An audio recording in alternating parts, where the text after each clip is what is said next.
est minuit passé, et je dois encore travailler d'arrache-pied pour gagner ma vie en tant que chauffeur de taxi. Je roulais tranquillement, quand, soudain, j'ai été terrifié de voir une jeune femme entièrement vêtue de blanc, assise immobile sur le siège arrière. Complètement paniqué, j'ai freiné brusquement, et j'ai demandé à la jeune fille quand elle était montée. Mais elle n'a pas réagi, se contentant de dire calmement qu'elle descendrait immédiatement. Puis j'ai regardé dans le rétroviseur et je n'ai plus vu la fille. Soudainement, elle a traversé la portière de la voiture et s'est éloignée tranquillement. Mais après une courte distance, elle s'est arrêtée. Puis, une force d'attraction l'a ramenée dans le taxi. La scène m'a tellement effrayé que j'ai perdu connaissance. Cette fille s'appelle Ji-Hyun. Elle a essayé de me réveiller, mais s'est rendue compte qu'elle ne pouvait pas toucher mon corps, ni ouvrir la porte de la voiture avec ses mains. Cependant, Ji-Hyun a pu traverser la portière de la voiture. Elle s'est demandé, confuse, si elle était morte. Le lendemain matin, je me suis réveillé pour la trouver assise à côté de moi, alors j'ai crié, et j'ai fui à toutes jambes. Ji-Hyun m'a poursuivi sur une courte distance, mais je ne la voyais plus. Je suis resté figé dehors, n'osant pas retourner à la voiture. Mais ensuite, les agents de gestion urbaine sont arrivés à ma voiture. Ils allaient remorquer ma voiture car elle était mal garée. Voyant cela, j'ai couru pour expliquer que était ma voiture. Puis j'ai demandé aux employés de la voirie de vérifier s'il y avait quelqu'un dans mon taxi. Le responsable de la voirie a ouvert la portière de la voiture et il n'y avait personne à l'intérieur. Ensuite, il m'a fait un rapport de la situation. Après l'avoir entendu, je me suis senti rassuré. Et je suis monté dans la voiture. Mais à peine entré dans la voiture, j'ai continué à voir Ji-Hyun. Bien qu'effrayée à mort, j'ai quand même essayé de m'asseoir pour lui parler. Elle a dit qu'elle ne se souvenait pas qui elle était et qu'elle avait tout oublié. Ji-Hyun m'a demandé si je la connaissais, mais j'ai nié catégoriquement car était la première fois que je la rencontrais. Ji-Hyun a dit que lorsqu'elle s'était évanouie la nuit dernière, elle avait vu une tache de sang sur le siège de la voiture et elle suspectait que j'avais tué elle. J'ai immédiatement montré à la jeune fille les données de la caméra du tableau de bord. La vidéo montrait que les invités de la nuit dernière avaient mis du faux sang sur les sièges de ma voiture. J'ai demandé à Ji-Hyun de descendre immédiatement de la voiture, mais elle a dit qu'elle ne pouvait pas quitter ce véhicule. Ensuite, elle a essayé de sortir pour me le prouver. Dès que Ji-Hyun a avancé d'une courte distance, elle a été bloquée par un mur invisible. Puis Ji-Hyun fut aspirée à nouveau dans le taxi. Elle cria de rage, incapable de quitter le véhicule. À ce moment-là, je réalisais qu'il était temps d'aller chercher un client habituel, et je dus donc repartir en voiture. Lorsque le client régulier est monté dans la voiture, Hyun était également assise sur le siège passager. Mais la voiture n'avait parcouru qu'une courte distance quand le client a soudainement eu des crampes d'estomac sévères. Le client m'a immédiatement demandé de m'arrêter. Après être sorti de la voiture, il s'est soudainement senti mieux. Le client a dit qu'il semblait y avoir quelque chose d'un peu effrayant dans ma voiture, ce qui l'empêchait de rester plus longtemps. Ensuite, il m'a présenté ses excuses et s'en est allé. Il était tard et je n'avais toujours pas trouvé d'autres clients. Comment allais-je faire pour rembourser mes dettes si ça continuait ainsi? Ji-Hyun m'a demandé si j'avais des preuves que je n'avais pas de clients à cause d'elle. J'ai alors activé mon compteur et lui ai demandé de payer le taxi à partir de maintenant. Mais elle a immédiatement énuméré les sanctions pour les chauffeurs qui augmentaient arbitrairement les prix pour les clients. Puis Ji-Hyun se demanda pourquoi elle connaissait ces règles par cœur. J'ai dit que je trouverais sa famille et que je leur demanderais de me payer le taxi. Ensuite, je suis allé au poste de police. J'utilise mon talent de peintre pour faire un portrait de Ji-Hyun. Je demande l'aide de la police pour retrouver sa famille. Elle pourrait être morte dans un accident ou à cause d'une maladie. Ji-Hyun courut vers le miroir, mais ne vit pas son reflet. L'agent de police me dit qu'aucune jeune fille récemment décédée ne ressemblait à celle que j'avais dessinée. Profondément déçu, je partis avec Ji-Hyun. À ce moment-là, l'équipe d'enquête spéciale menait une enquête sur une affaire. La victime, une femme nommée Kang Ji-Hyun, avait été abandonnée dans la rue par quelqu'un. La première personne à la découvrir fut son propre père. Pour ma part, j'ai conduit jusqu'à la maison et j'ai continué à blâmer Ji-Hyun. C'est à cause d'elle que je n'ai pas gagné un sou aujourd'hui. Si je ne peux pas gagner d'argent pour rembourser mes dettes, ma mère et moi devrons partir à la rue, alors j'espère juste que Ji-Hyun disparaîtra pour que je puisse gagner de l'argent. Après cela, je suis entré dans la maison en colère et Ji-Hyun a voulu me suivre, mais elle ne pouvait pas quitter ce taxi. Lorsque Ji-Hyun a lu le numéro de la plaque d'immatriculation, elle l'a trouvé très familier. Je suis entré dans la maison et j'ai verrouillé la porte, craignant que Ji-Hyun ne... Le lendemain matin, pendant que je dormais, j'ai senti du sang tomber sur mon visage depuis le toit. J'ai vu Ji-Hyun flotter dans les airs, mais ce était qu'un cauchemar. Ma grand-mère m'a réveillé, puis elle m'a demandé de l'accompagner voir une amie. Elle venait de descendre du taxi et s'apprêtait à s'asseoir sur le siège avant quand je l'ai arrêtée et lui ai dit de s'asseoir sur la banquette arrière car le siège avant était sale. Elle est montée dans la voiture, mais ne pouvait pas voir Ji-Hyun à l'intérieur. J'ai voulu appeler un autre taxi pour elle, mais elle a refusé, alors je l'ai ramenée chez son amie. Sur le chemin, j'observais attentivement pour voir si elle présentait des signes inhabituels. Ji-Hyun me supplia de ne pas garer la voiture dehors comme la nuit dernière. Elle voulait que je la rentre. Puis elle a crié fort, ce qui m'a déconcentré, j'ai perdu le contrôle, et j'ai percuté une benne à ordures sur le bord de la route. Heureusement, elle allait bien, mais Ji était tellement en colère contre Ji-Hyun que j'ai emmené la voiture chez un médium, dans l'espoir de rompre le lien de Ji-Hyun avec la voiture. Le chaman a continué à jeter du sel sur la voiture. Mais Ji-yoon n'a fait que bouger d'un endroit à l'autre. Elle ne pouvait pas quitter la voiture. Ensuite, le chaman a utilisé une cloche pour exorciser la voiture. Mais cela n'a fait que donner à Ji-yoon une légère sensation d'acouphène. Après cela, j'ai reçu un appel d'un client. Ce client était un médecin. J'ai conduit et j'ai dit à Ji-yoon que ce client était très important, donc je ne pouvais pas refuser à cause d'elle. Je conduis jusqu'à un arrêt de bus pour venir chercher le docteur Gyujin. Ji-yoon essaie d'observer les expressions du docteur. Et elle est heureuse, car il ne montre aucun signe inhabituel. Quand Gyujin est arrivé à l'hôpital, il a commencé à traiter un patient qui venait d'être admis aux urgences. Je me suis soudain souvenu que ma mère avait reçu les premiers soins de Gyujin par le passé. C'est ainsi que je suis entré à l'hôpital et j'ai demandé à mon amie Soji, qui y travaillait comme infirmière, une faveur. Je lui ai demandé d'appeler le docteur Gyujin pour qu'il m'aide. J'ai donné un peu de jus de fruits à Gyujin et lui ai dit que Jen en était très reconnaissant envers lui. Ji-hyun a vu cette scène de loin. Elle s'est demandé quelle était la relation entre ces deux hommes, mais comme Ji-hyun avait dépassé la distance autorisée, elle a été aspirée à nouveau dans le taxi. Ce soir-là, j'ai conduit jusqu'à Mbeuil, était Ortik, à la maison et j'ai réfléchi à l'opportunité de me garer là. Ji-hyun a dit qu'elle avait très peur du terrain vague hier soir, alors elle m'a supplié de me garer ici ce soir. J'ai prévenu ma mère de ne pas entrer dans la maison pour déranger ou blesser ma grand-mère. Ensuite, je suis entré seul dans la maison. Ce soir-là, j'ai publié une histoire sur les réseaux sociaux à propos d'un fantôme qui est apparu dans mon taxi. J'ai demandé s'il y avait un moyen de chasser ce fantôme, mais personne n'a cru mon histoire. Puis quelqu'un a commenté que ma voiture pourrait être une porte fantomatique et que d'autres fantômes apparaîtraient. Le surnom de ce commentateur était Prince Wang. Le lendemain matin, j'ai continué à emmener Ji-hyun chercher des clients. J'ai vu un homme faire signe à un taxi, alors je me suis arrêté et j'ai demandé au client s'il voulait monter. Cet homme, nommé Chung, fut extrêmement surpris. Puis, il traversa la portière pour entrer. Il s'avéra que je rencontrais un autre fantôme. Je devenais fou de voir mon taxi se transformer en un lieu de rassemblement pour les démons. Les deux fantômes se disputent maintenant pour savoir lequel des deux verra son souhait exaucé en premier. Je n'avais pas d'autre choix que de les emmener tous les deux au travail avec moi. Ensuite, un homme a fait signe à un taxi, alors je me suis arrêté pour le prendre. Mais quand l'homme a ouvert la portière, il a soudain ressenti une douleur fulgurante à la nuque, alors il a refusé de monter dans le taxi. Cela me laissa impuissant à le regarder. Je rentrais chez moi et trouvais les deux fantômes dehors, toujours en train de se disputer. Je sortis la photo de ma mère et me demandais pourquoi je ne pouvais pas la voir, mais devais rencontrer ces deux fantômes inutiles. Le lendemain matin, j'ai conduit jusqu'au bureau des taxis. Ji-hyun et Chung m'ont suivi. Ils m'ont demandé de les aider à réaliser leurs souhaits, mais j'ai ignoré les deux fantômes. Soudain, un jeune homme nommé Kang Seok appela Ji-hyun. Il s'avéra qu'il était aussi un fantôme, alors il lui demanda de l'aide pour récupérer de l'or dans la voiture. Comme la fille de Kang Seok était malade, il prévoyait de vendre son or pour payer ses soins médicaux, mais il a eu un accident. Sa femme, ne sachant pas cela, a vendu la voiture ici. Ji-hyun m'a appelé et m'a dit « Il y a de l'or dans cette voiture ». J'ai fouillé la voiture et j'ai trouvé un sac d'or à l'intérieur. Ensuite, tout le monde se rend à l'hôpital où la fille de Kang Seok est soignée. La fillette donne le sac d'or à sa mère, disant qu'un oncle le lui avait donné. Il a dit que était de la part de son père pour sa mère. La mère fut extrêmement surprise de voir la quantité d'or dans le sac. Kang Seok fondit en larmes et s'inclina pour remercier tout le monde. Ensuite, il disparut, son vœu ayant été exaucé. La fille de Kang Seok est venue me donner une bague en or et a dit que son père avait dit que était ma part. Ensuite, j'ai dit à Ji-hyun que j'allais vendre mon taxi maintenant pour rembourser mes dettes. Quand Chung a entendu que j'avais besoin de 20 millions de won, il a tout de suite dit qu'il me les paierait. Chung a dit qu'il travaillait dans la zone VIP de l'hôpital Daehan, où sont soignés les patients de haut rang. C'est à ce moment-là que Ji-hyun a eu une excellente idée. Elle m'a dit d'appeler ce taxi le taxi fantôme, celui qui transporte les fantômes. Elle allait attirer de nombreux fantômes dans la voiture, et je les aiderais à réaliser leur dernier désir. Après cela, je recevrai beaucoup d'argent de remerciement de ces fantômes. J'ai pensé à la bague en or tout à l'heure, alors j'ai accepté d'ouvrir le service de taxi fantôme. Peu de temps après que je sois sorti de la voiture, Chung a avoué à Ji-hyun qu'il avait menti. Il est mort dans un accident du travail. Chung a un regret inachevé, il ne peut donc pas partir. Ji-hyun a également dit qu'elle ne pouvait pas me laisser vendre cette voiture, car Ji était le seul à pouvoir l'aider en ce moment. À ce moment-là, Jean était dans la salle de bain. J'ai commencé à imaginer la perspective de gagner beaucoup d'argent grâce à un service de taxi fantôme. Ensuite, je rembourserai toutes mes dettes bancaires. À partir de là, ma femme et moi pourrions vivre heureux ensemble.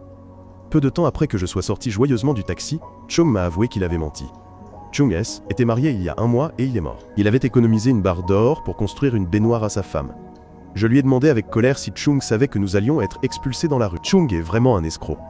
À ce moment-là, la femme de Chung, nommée So-young, est rentrée à la maison, mais j'ai décidé de ne pas l'aider. J'ai pris un taxi et je suis rentré chez moi en colère. J'ai traité Ji-hyun de menteur. Ensuite, je suis monté à Loukul, étage, furieux. Ji-yoon est également monté en volant et m'a convaincu d'aider Chung. Il avait effectivement une barre d'or. Si j'aidais Chung à réparer sa maison, je pouvais gagner 10 millions de won. Alors que je me disputais bruyamment avec Ji-yoon, ma grand-mère est entrée et m'a demandé à qui je parlais.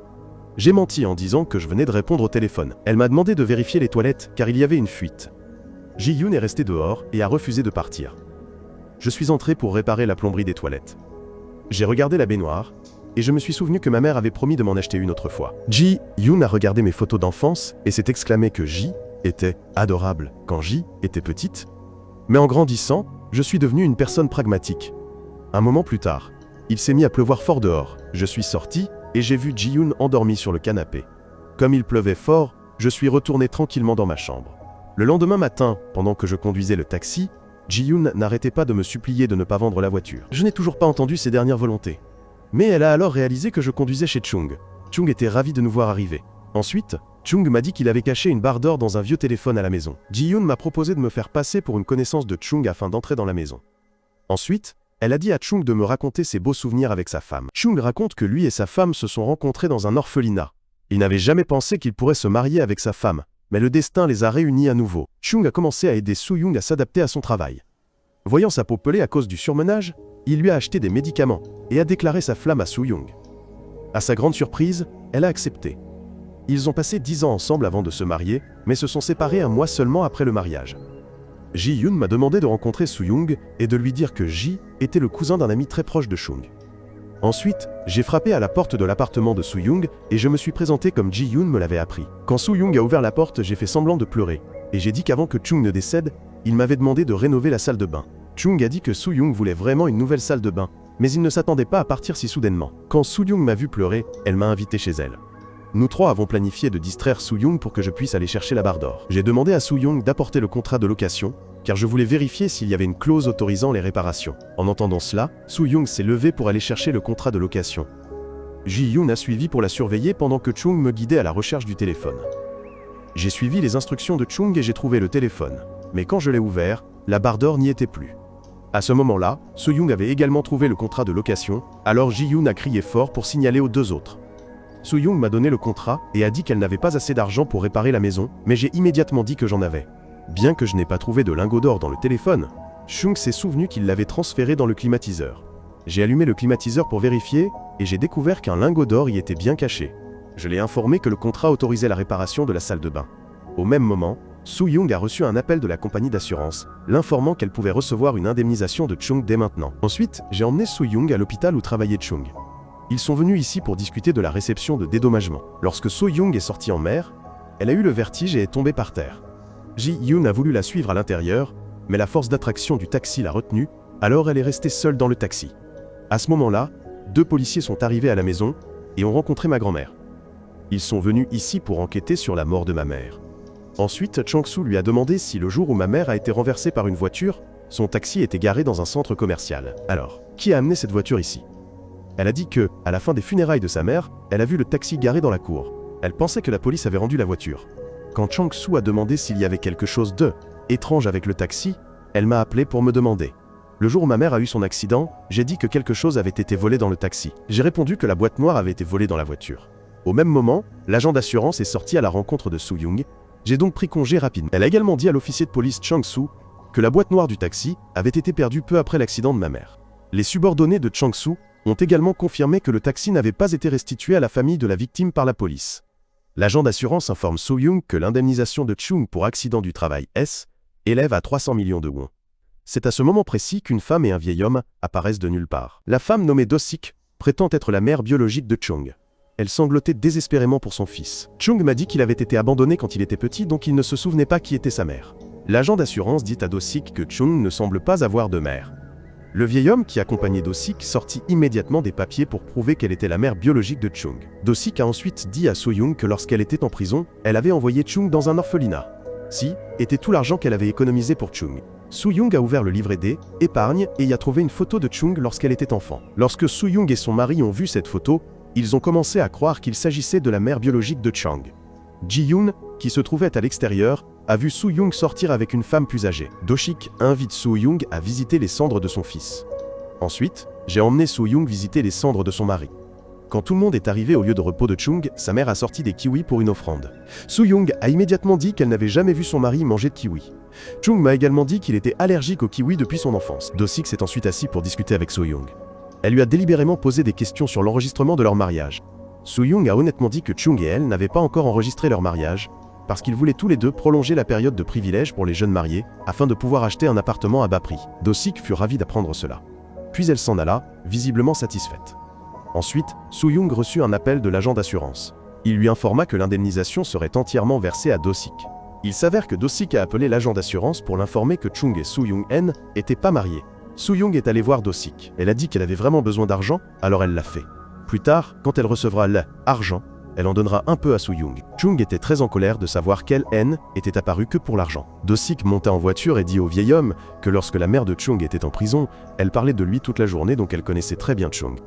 Grâce à cela, elle a reçu aujourd'hui son assurance. Le soir, j'ai ramené Soo-young à la maison.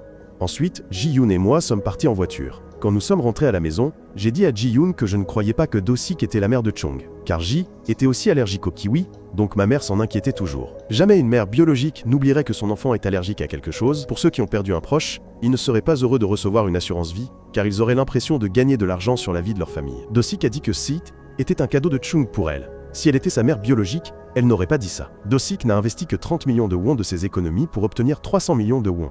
N'est-ce pas une affaire trop rentable? Quand Ji-yoon a dit que j'aimais certainement ma mère, c'est pourquoi je la comprenais si bien, j'ai dit que ma mère était morte dans un accident il y a 3 mois, mais que la police n'avait pas encore trouvé celui qui l'avait percuté. Le lendemain matin, j'ai appelé Soo-ji pour demander l'adresse de la mère de Chung. Ji-yoon et moi, nous sommes rendus à cette adresse. J'ai sonné et frappé à la porte, mais il n'y avait personne. En me rappelant le numéro sur l'urne de Chung, j'ai réussi à ouvrir la serrure de la porte.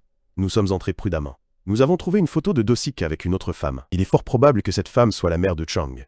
Je lui montre la photo, mais il ne sait pas si c'est sa vraie mère. Il se souvient que lorsque sa mère l'a amené à l'orphelinat, Chung a vu une cicatrice sur la main droite de sa mère. Cette cicatrice est exactement la même que celle de la femme sur la photo. Je suis allé dire à Soo-young que Do-sik n'était peut-être pas la mère de Chung, car Chung se souvenait que sa mère avait une cicatrice sur la main droite. Mais Do-sik portait des gants, je ne pouvais donc pas confirmer si qu'était la mère de Chung.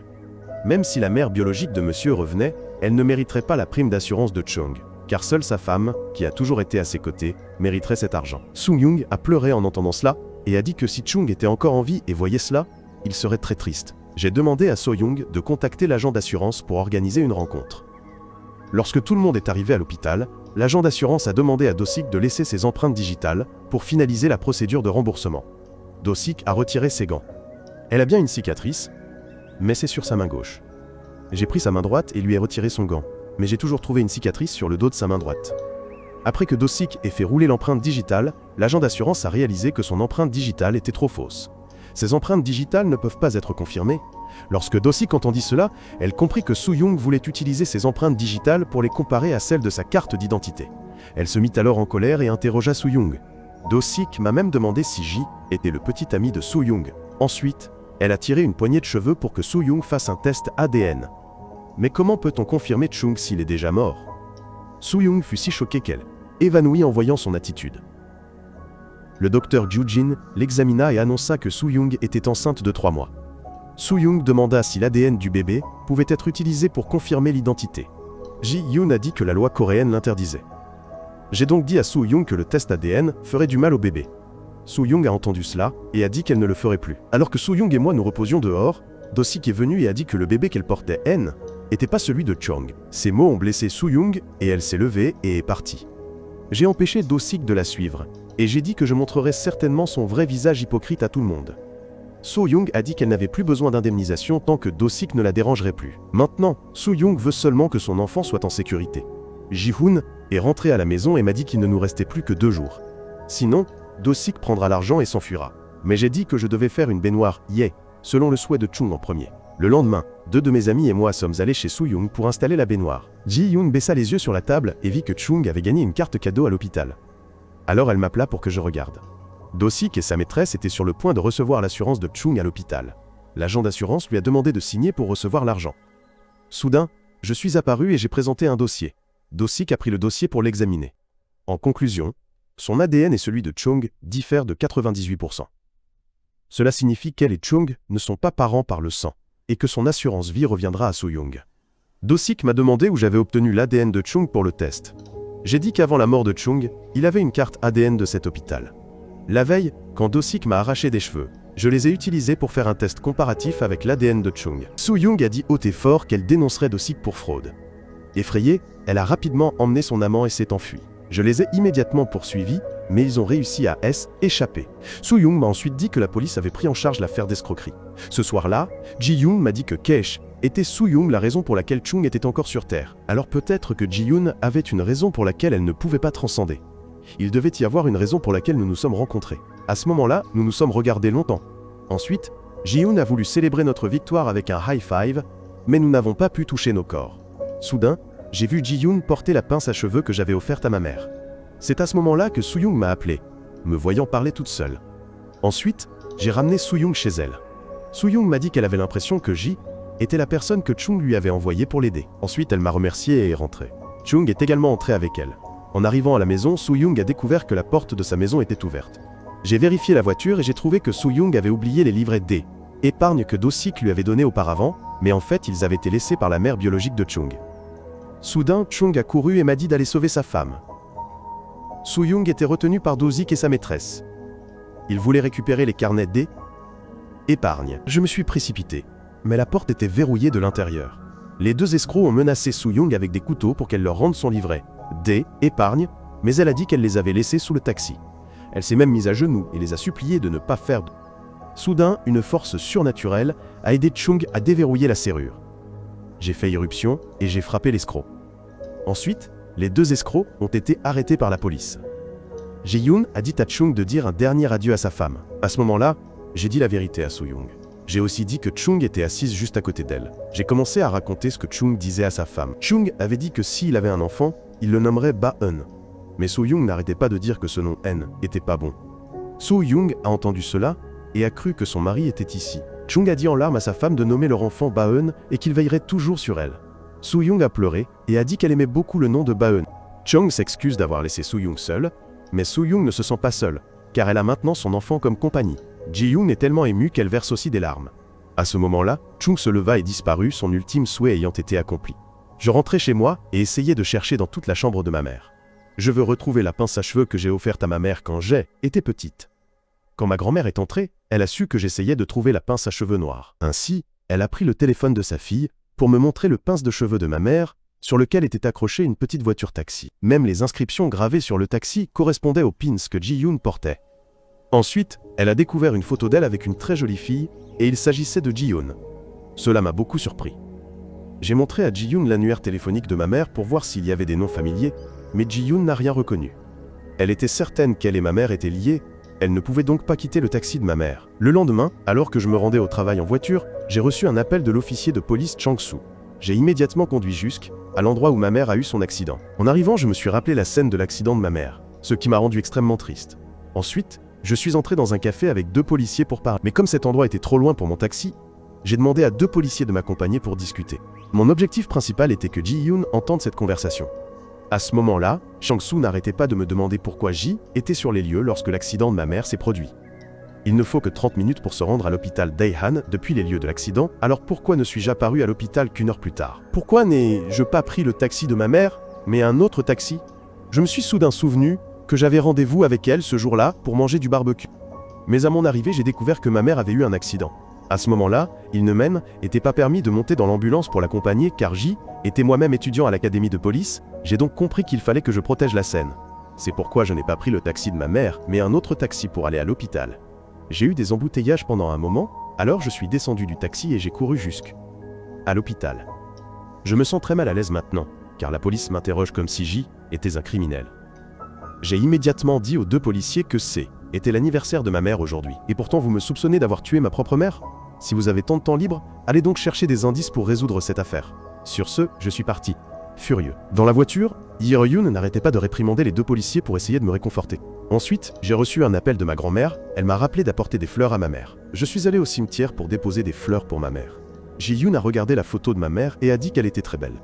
J'ai dit que ma mère aimait beaucoup parler, alors elle est devenue chauffeur de taxi pour pouvoir converser avec ses clients. À ce moment-là, un paparazzi me prenait secrètement en photo. De votre côté, vous avez appelé Soji pour l'inviter à la maison. Vous avez promis de lui préparer des crêpes aux fruits de mer. So-ji a également promis de venir chez elle pour déguster des ban xeo. Ensuite, elle a également rappelé à sa grand-mère de prendre ses médicaments pour le diabète à l'heure. Elle apprécie beaucoup So-ji et veut qu'elle devienne la petite amie de son petit-fils. Mais cette fois-ci, à l'hôpital, un étudiant a eu un grave accident et a été transporté aux urgences. Gyujin a prodigué les premiers soins à cet élève. Gyujin a informé la mère de L, élève que L, état de son fils N, était pas grave. Par la suite, l'infirmière So-ji s'est précipitée et a dit à Gyujin de retourner immédiatement à la salle d'urgence. Quand Gyujin entra dans la salle d'urgence, il repoussa immédiatement l'infirmière Young-soo, qui prodiguait les premiers soins à la victime. Gyujin tenta de pratiquer la RCR sur le garçon, mais sans succès. Le tube médicamenteux a été injecté dans le corps du patient. Ensuite, Gyujin a baissé la tête et est sorti. Il a informé la mère que le garçon était décédé. Cette nuit-là, alors que je conduisais pour me rendre au travail, un client ivre, nommé Wang Sung, a appelé un taxi. Quand il s'est assis sur le siège avant, Ji-hyun s'est immédiatement déplacé sur la banquette arrière. J'ai conduit à l'endroit demandé par Wang Sung. Soudain, les yeux de Wang Sung se sont illuminés. Il a posé une main sur ma cuisse, mais j'ai immédiatement attrapé ce bras avec l'autre main. Wang Sung a dit à l'autre personnalité en lui qu'il ne pouvait rien faire d'indécent ici, car il y avait des clientes assises derrière qui regardaient. J'ai entendu et j'ai arrêté la voiture. J'ai demandé à Wang Sung s'il avait vraiment vu Ji-hyun. Ji-hyun était très heureuse qu'une autre personne vivante puisse la voir. Wang Sung a dit qu'il avait lu cette histoire de taxi et de fantôme quelque part. À ce moment-là, j'ai réalisé que Wang Sung était celui qui avait commenté mon article sous le pseudonyme de Wang Lebo. Wang Sung a dit qu'il m'aiderait à chasser ce fantôme. Ensuite, Wang Sung a sorti un talisman et l'a collé sur le taxi. Mais il a découvert que Ji-hyun ne venait pas de ce taxi. Wang Sung a de nouveau collé le talisman sur mon front, mais Ji-hyun n'a pas disparu. Wang Sung lui demanda de retourner d'où elle venait. Ensuite, il avait l'intention de coller une amulette sur Ji-hyun pour la chasser. Mais je l'ai immédiatement arrêté, Wang Sung, et lui ai dit que s'il le faisait, je signalerais le harcèlement à la police. Ensuite, Wang Sung me tendit sa carte de visite et dit que Ji-hyun devait disparaître pour que le client puisse monter dans mon taxi. Ce n'est qu'alors que j'ai gagné beaucoup d'argent. Ensuite, Wang Sung est parti. J'ai essayé de chercher. Je voulais savoir ce qui dans la voiture retenait Ji-hyun. J'ai pris le livre et je me suis éloigné. Mais je ne l'ai pas vu bouger. J'ai pris mon téléphone et j'ai avancé, ce qui a fait que Ji-hyun a été aspiré et s'est retrouvé à toucher mes lèvres. Cela nous a rendus extrêmement embarrassés et légèrement émus tous les deux. J'ai démarré la voiture et j'ai regardé les lèvres roses de Ji-hyun. Puis nous avons tous les deux eu l'air embarrassés. Ce n'est que, à ce moment-là que nous avons réalisé que le téléphone était lié à Ji-hyun. Mais le téléphone était verrouillé et nous ne pouvions pas voir ce qu'il y avait à l'intérieur. Ji-hyun a dit que ce N était probablement pas son téléphone car il était trop vieux. J'allais au dépanneur pour acheter des boissons. Soudain, Ji-hyun a disparu car son téléphone était à court de batterie. Je cherche mais ne trouve plus Ji-hyun dans la voiture et son téléphone est éteint.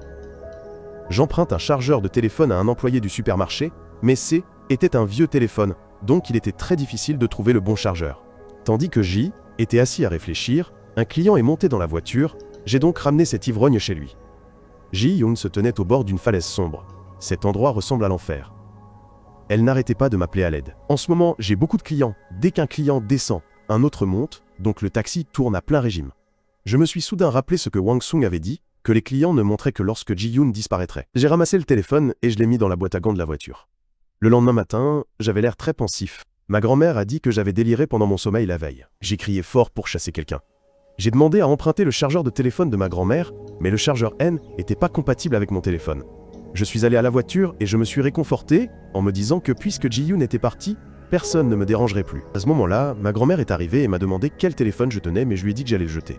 Ensuite, je lui ai dit de monter dans la voiture pour l'emmener au centre de loisirs pour personnes âgées. Ma grand-mère a pris son téléphone et est descendue de la voiture. Je l'ai vu se diriger vers la poubelle, alors je l'ai suivi mais trop tard. Ma grand-mère a jeté le téléphone dans la poubelle. Elle a dit qu'elle le jetterait pour moi. J'avais l'air assez triste, mais j'ai continué à conduire pour gagner de l'argent. Un peu plus tard, une streameuse est montée dans la voiture et m'a demandé de la conduire dans une station touristique isolée. En arrivant, elle m'a donné 202 000 won. Je regardais tristement la mer, ne cessant de penser à Ji-hyun. Quand un couple m'a demandé de prendre une photo, j'ai de nouveau vu cette fille comme Ji-hyun. À ce moment-là, une jeune femme qui travaillait avec moi dans la même compagnie de taxi transportait sa mère atteinte de la maladie d'Alzheimer au travail.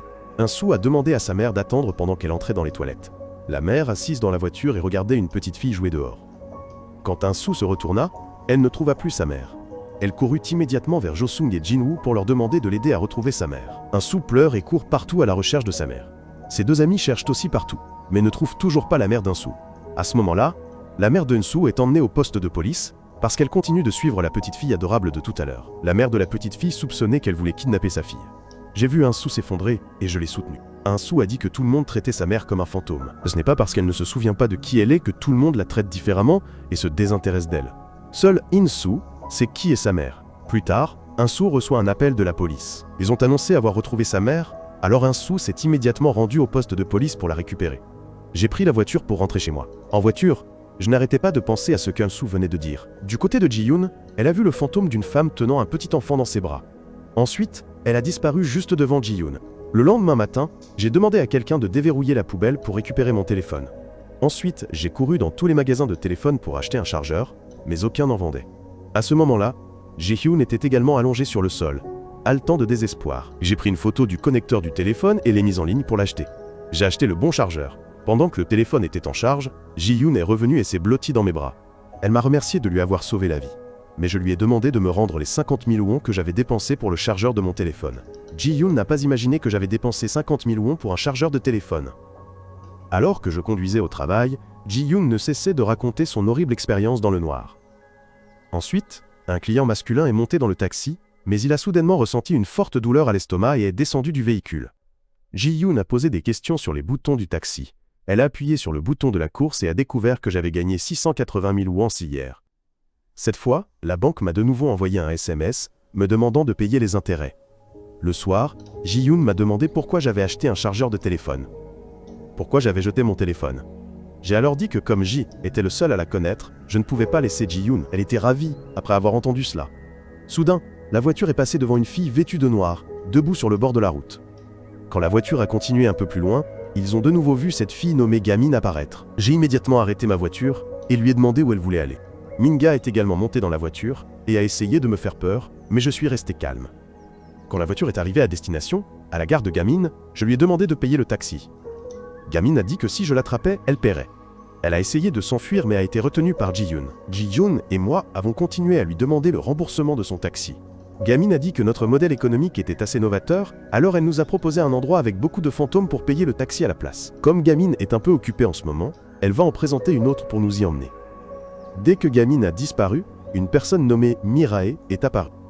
Elle nous a conduits tous les deux à un arrêt de bus. Mirae a dit que les fantômes n'apparaissaient pas la nuit, alors elle nous a conseillé de revenir pendant la journée quand il y en aurait beaucoup. Le lendemain matin, Ji-yoon m'a réveillé pour aller à l'arrêt de bus, et nous avons commencé le service de prise en charge des clients fantômes. Quand nous sommes arrivés, nous avons vu beaucoup de fantômes apparaître là-bas. Ji-yoon demande aux fantômes de faire la queue. Ensuite, elle présente le service de taxi fantôme qui réalise les souhaits. Mais après que Ji-yoon a interrogé de nombreux fantômes, leur désir dépasse mes capacités. Ji-yoon m'a dit qu'elle devait m'aider à gagner plus de 680 000 won. À ce moment-là, un garçon portant des lunettes est venu parler à Ji-yoon. Il se présenta comme Shin-woo.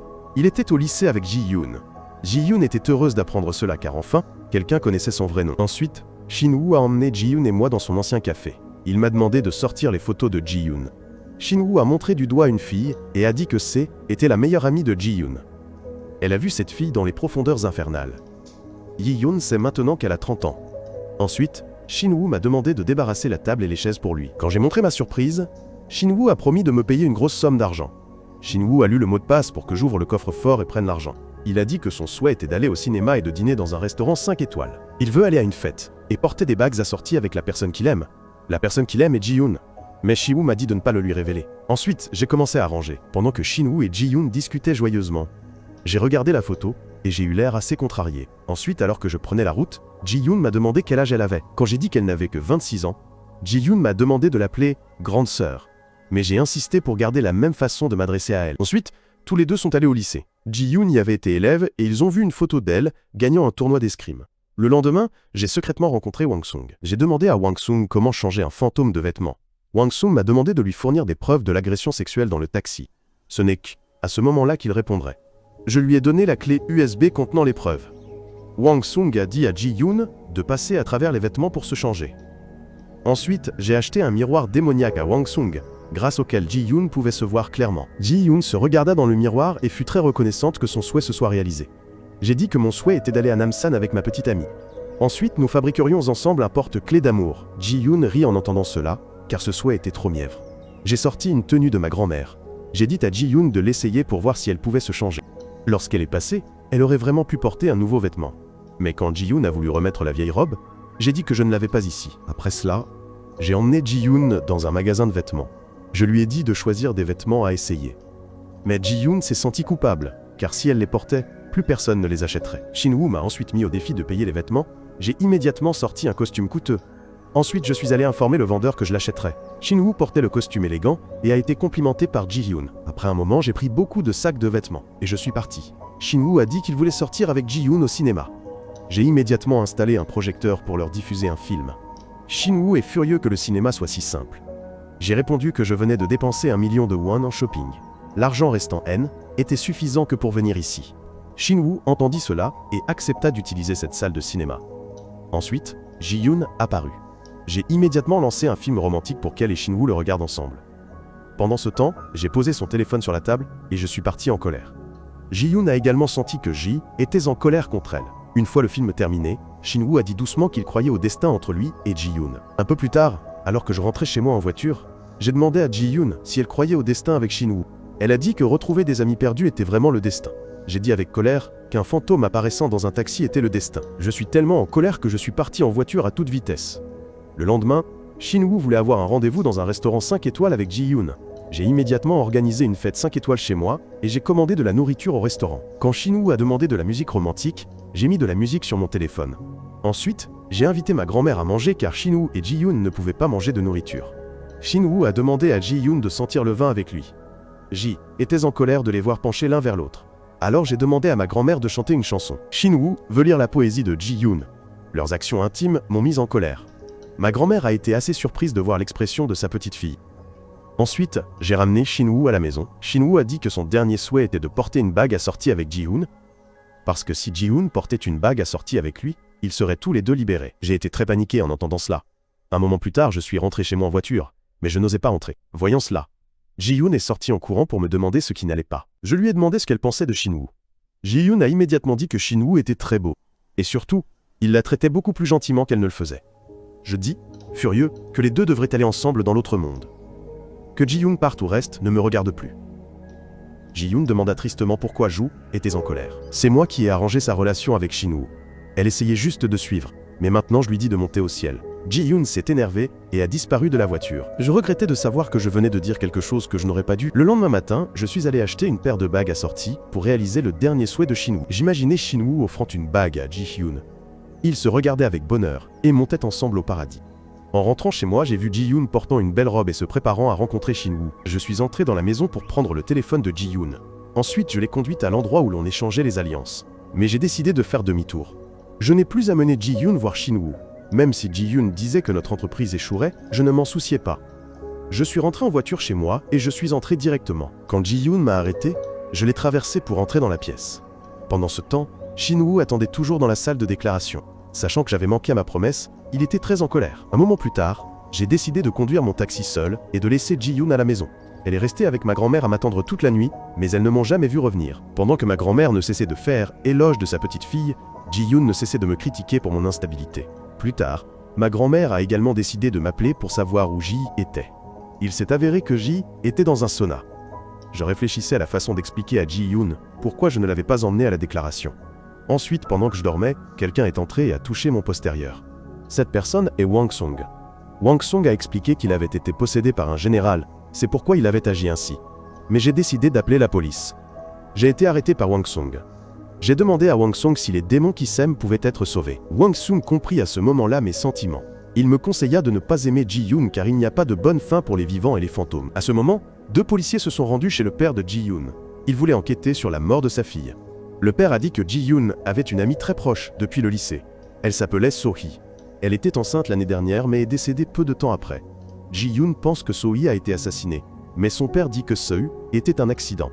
À elle, époque, le père de Ji-yoon a essayé d'empêcher sa fille de continuer son enquête, mais elle pense que Paul So-hee a été assassiné par un médecin ou une infirmière de l'hôpital de Daong, car le nombre de décès aux urgences y a doublé ces dernières années.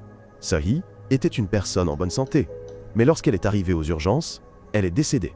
Le père de Ji-yoon a essayé de persuader sa fille de croire à la conclusion de la police, mais Ji-yoon a déclaré que So-hee avait beaucoup lutté pour avoir un enfant et qu'elle ne pouvait pas arrêter l'enquête. Le lendemain matin, elle n'arrêtait pas de m'appeler, mais je ne répondais pas. Elle pensait que j'avais couché avec So-hee la nuit dernière et était très heureuse. Elle a appelé Sohee et a appris qu'elle était avec moi. Ji-yoon est entré dans ma chambre et a vu une photo de Sohee et moi datant du lycée. Ji-yoon a vu que je n'avais pas encore branché mon téléphone, alors elle m'a reproché de ne pas m'occuper d'elle, mais être seulement occupé avec mes histoires d'amour. J'emmène Sohee à l'hôpital. Elle n'arrête pas de me réprimander parce que j'ai passé la nuit dehors et l'ai laissée seule à la maison. Elle dit qu'elle a 3 tasses de café et qu'elle en donnera une au docteur Gyujin, mais je lui dis que Gyujin n'aimerait pas Sohee. À ce moment-là, Sohee a découvert que son téléphone était sur le point de tomber en panne de batterie. Cela m'a rappelé que je n'avais pas branché mon téléphone à charger à la maison, alors je me suis précipité chez moi. Ji-yoon boude, alors elle m'a demandé si Ji était heureux de sortir avec Sohee. Il devait être très heureux. J'ai dit qu'elle était qu'une amie. Ensuite, je suis allé charger mon téléphone. J'ai demandé à Ji-yoon si elle était jalouse. En entendant cela, elle s'est mise en colère et a dit que, comme je n'avais pas chargé son téléphone, elle se sentait mal. Je me suis excusé et lui ai demandé si elle voulait voir Shin-woo. Ji-yoon m'a immédiatement demandé de l'emmener voir Shin-woo. Alors que je conduisais vers le lieu de rendez-vous, j'ai remercié Ji-yoon de m'avoir aidé à gagner de l'argent grâce au service de taxi fantôme. Elle avait l'impression que je lui faisais mes adieux. J'ai sorti une tenue et des chaussures à offrir à Ji-yoon. Elle a mis les vêtements et avait l'air si heureuse. Ensuite, elle est entrée pour rencontrer Shin-woo. Je me suis également préparé à ne plus jamais revoir Ji-yoon. Shin-woo m'a réprimandé pour avoir interrompu son plan de déclaration. J'ai expliqué que j'avais peur que Ji-yoon disparaisse. Shin-woo a dit qu'il offrirait une bague à Ji-yoon plus tard. Il voulait que j'arrête de l'interrompre. Ensuite, Shin-woo a commencé à déclarer sa flamme à Ji-yoon. Il voulait vraiment aller au cinéma et dans des restaurants chics avec sa petite amie. Mais il a attendu d'avoir réussi ses examens pour faire ces choses. Incroyablement, Shin-woo est mort ce jour-là. Et maintenant, il retrouve ici son premier amour, Ji-yoon. Shin-woo a entendu dire que si les fantômes tombent amoureux, ils seront libérés. Alors il veut que Ji-yoon porte une bague et qu'elle vienne avec lui. Parce qu'elle ne serait pas heureuse de rester ici sans rien se souvenir. Après avoir entendu sa déclaration, Ji-yoon remercie immédiatement Shin-woo. Il est le premier à lui avoir révélé qui il était après son amnésie. Ji-yoon est ravie d'apprendre les sentiments de Shin-woo, mais elle veut retrouver ses souvenirs avec moi. Shin-woo a immédiatement déclaré que les fantômes et les humains ne pouvaient pas rester ensemble. Parce que si un fantôme aime un humain, il sera également libéré. Par conséquent, si Ji-yoon voulait rester dans le monde des mortels pour retrouver ses souvenirs, elle ne devait absolument pas m'aimer. Même si Ji-yoon n'a pas accepté d'aimer Shin-woo, il était très satisfait d'avoir pu exprimer ses sentiments. À ce moment-là, j'ai aussi décidé de courir pour retenir Ji-yoon. Shin-woo a également disparu devant Ji-yoon. J'ai ouvert les yeux et l'ai vu toujours là. Pendant qu'il sortait, Ji-yoon m'a demandé si j'étais content qu'elle ne soit pas partie, n'est-ce pas? Mais j'ai quand même essayé de tromper mes émotions. J'ai aussi demandé pourquoi elle ne venait pas avec Shin-woo. Ji-yoon a dit qu'elle n'irait nulle part tant qu'elle n'aurait pas retrouvé sa mémoire. Ensuite, j'ai emmené Ji-yoon disant que j'irais retrouver sa mémoire pour elle. J'ai emmené Ji-yoon voir Hwang Sung. J'ai donné un téléphone à Hwang Sung. Alors qu'il s'apprêtait à coller une amulette sur le téléphone, Ji-yoon a crié fort pour l'arrêter, faisant tomber l'amulette dans une flaque d'eau. Hwang Sung a expliqué qu'il s'agissait d'une amulette bénéfique pour son cerveau et non d'une amulette d'exorcisme. Peu de temps après, Hwang Sung a apposé une autre amulette sur le front de Ji-hyun. À ce moment-là, elle se souvenait du passé. Elle avait félicité Sohee lorsqu'elle lui avait annoncé sa grossesse, mais Sohee était décédée à l'hôpital. Ji-hyun avait également rencontré un détective. Le détective a secrètement photographié les funérailles de Sohee, alors Ji-hyun et moi sommes allés immédiatement au bureau du détective. En arrivant, elle s'est souvenue que le détective avait dit que quelqu'un l'avait secrètement engagé pour photographier les funérailles de Sohee. Je promets à Ji-hyun que je trouverai ce détective. Quand ils sont montés dans le taxi, Ji-hyun a dit que le détective l'avait appelé flic. Alors, avez-vous déjà été flic? Je promets que si Ji-hyun se souvient de quelque chose, je l'emmènerai là-bas. Soudain, un garçon nommé Ha-jun a ouvert la porte et est monté dans le taxi. Ce garçon pouvait aussi voir Ji-hyun. Ha-jun a admis qu'il pouvait voir les fantômes. Il a même pu dire au revoir à ses parents lorsqu'ils sont décédés. Ha-jun a demandé si ce taxi pouvait exaucer des vœux. Sa sœur avait disparu, mais la police et les enseignants disaient qu'elle, Samis, était enfuie de chez elle. Hier, Simatung même était l'anniversaire de Ha-jun. Sa sœur n'avait jamais oublié son anniversaire, mais hier, la sœur de Ha-jun n'était pas rentrée à la maison. Le garçon m'a supplié de l'aider. J'ai ramené le garçon à la maison. La grand-mère de Ha-jun m'a donné de l'argent pour payer son taxi. Mais j'ai donné l'argent à Ha-jun pour qu'il puisse acheter de la nourriture. J'ai aidé le garçon à laver le riz et à faire cuire du riz pendant qu'il emmenait Ji-hyun rendre visite à sa sœur, la chambre de Ha-eun.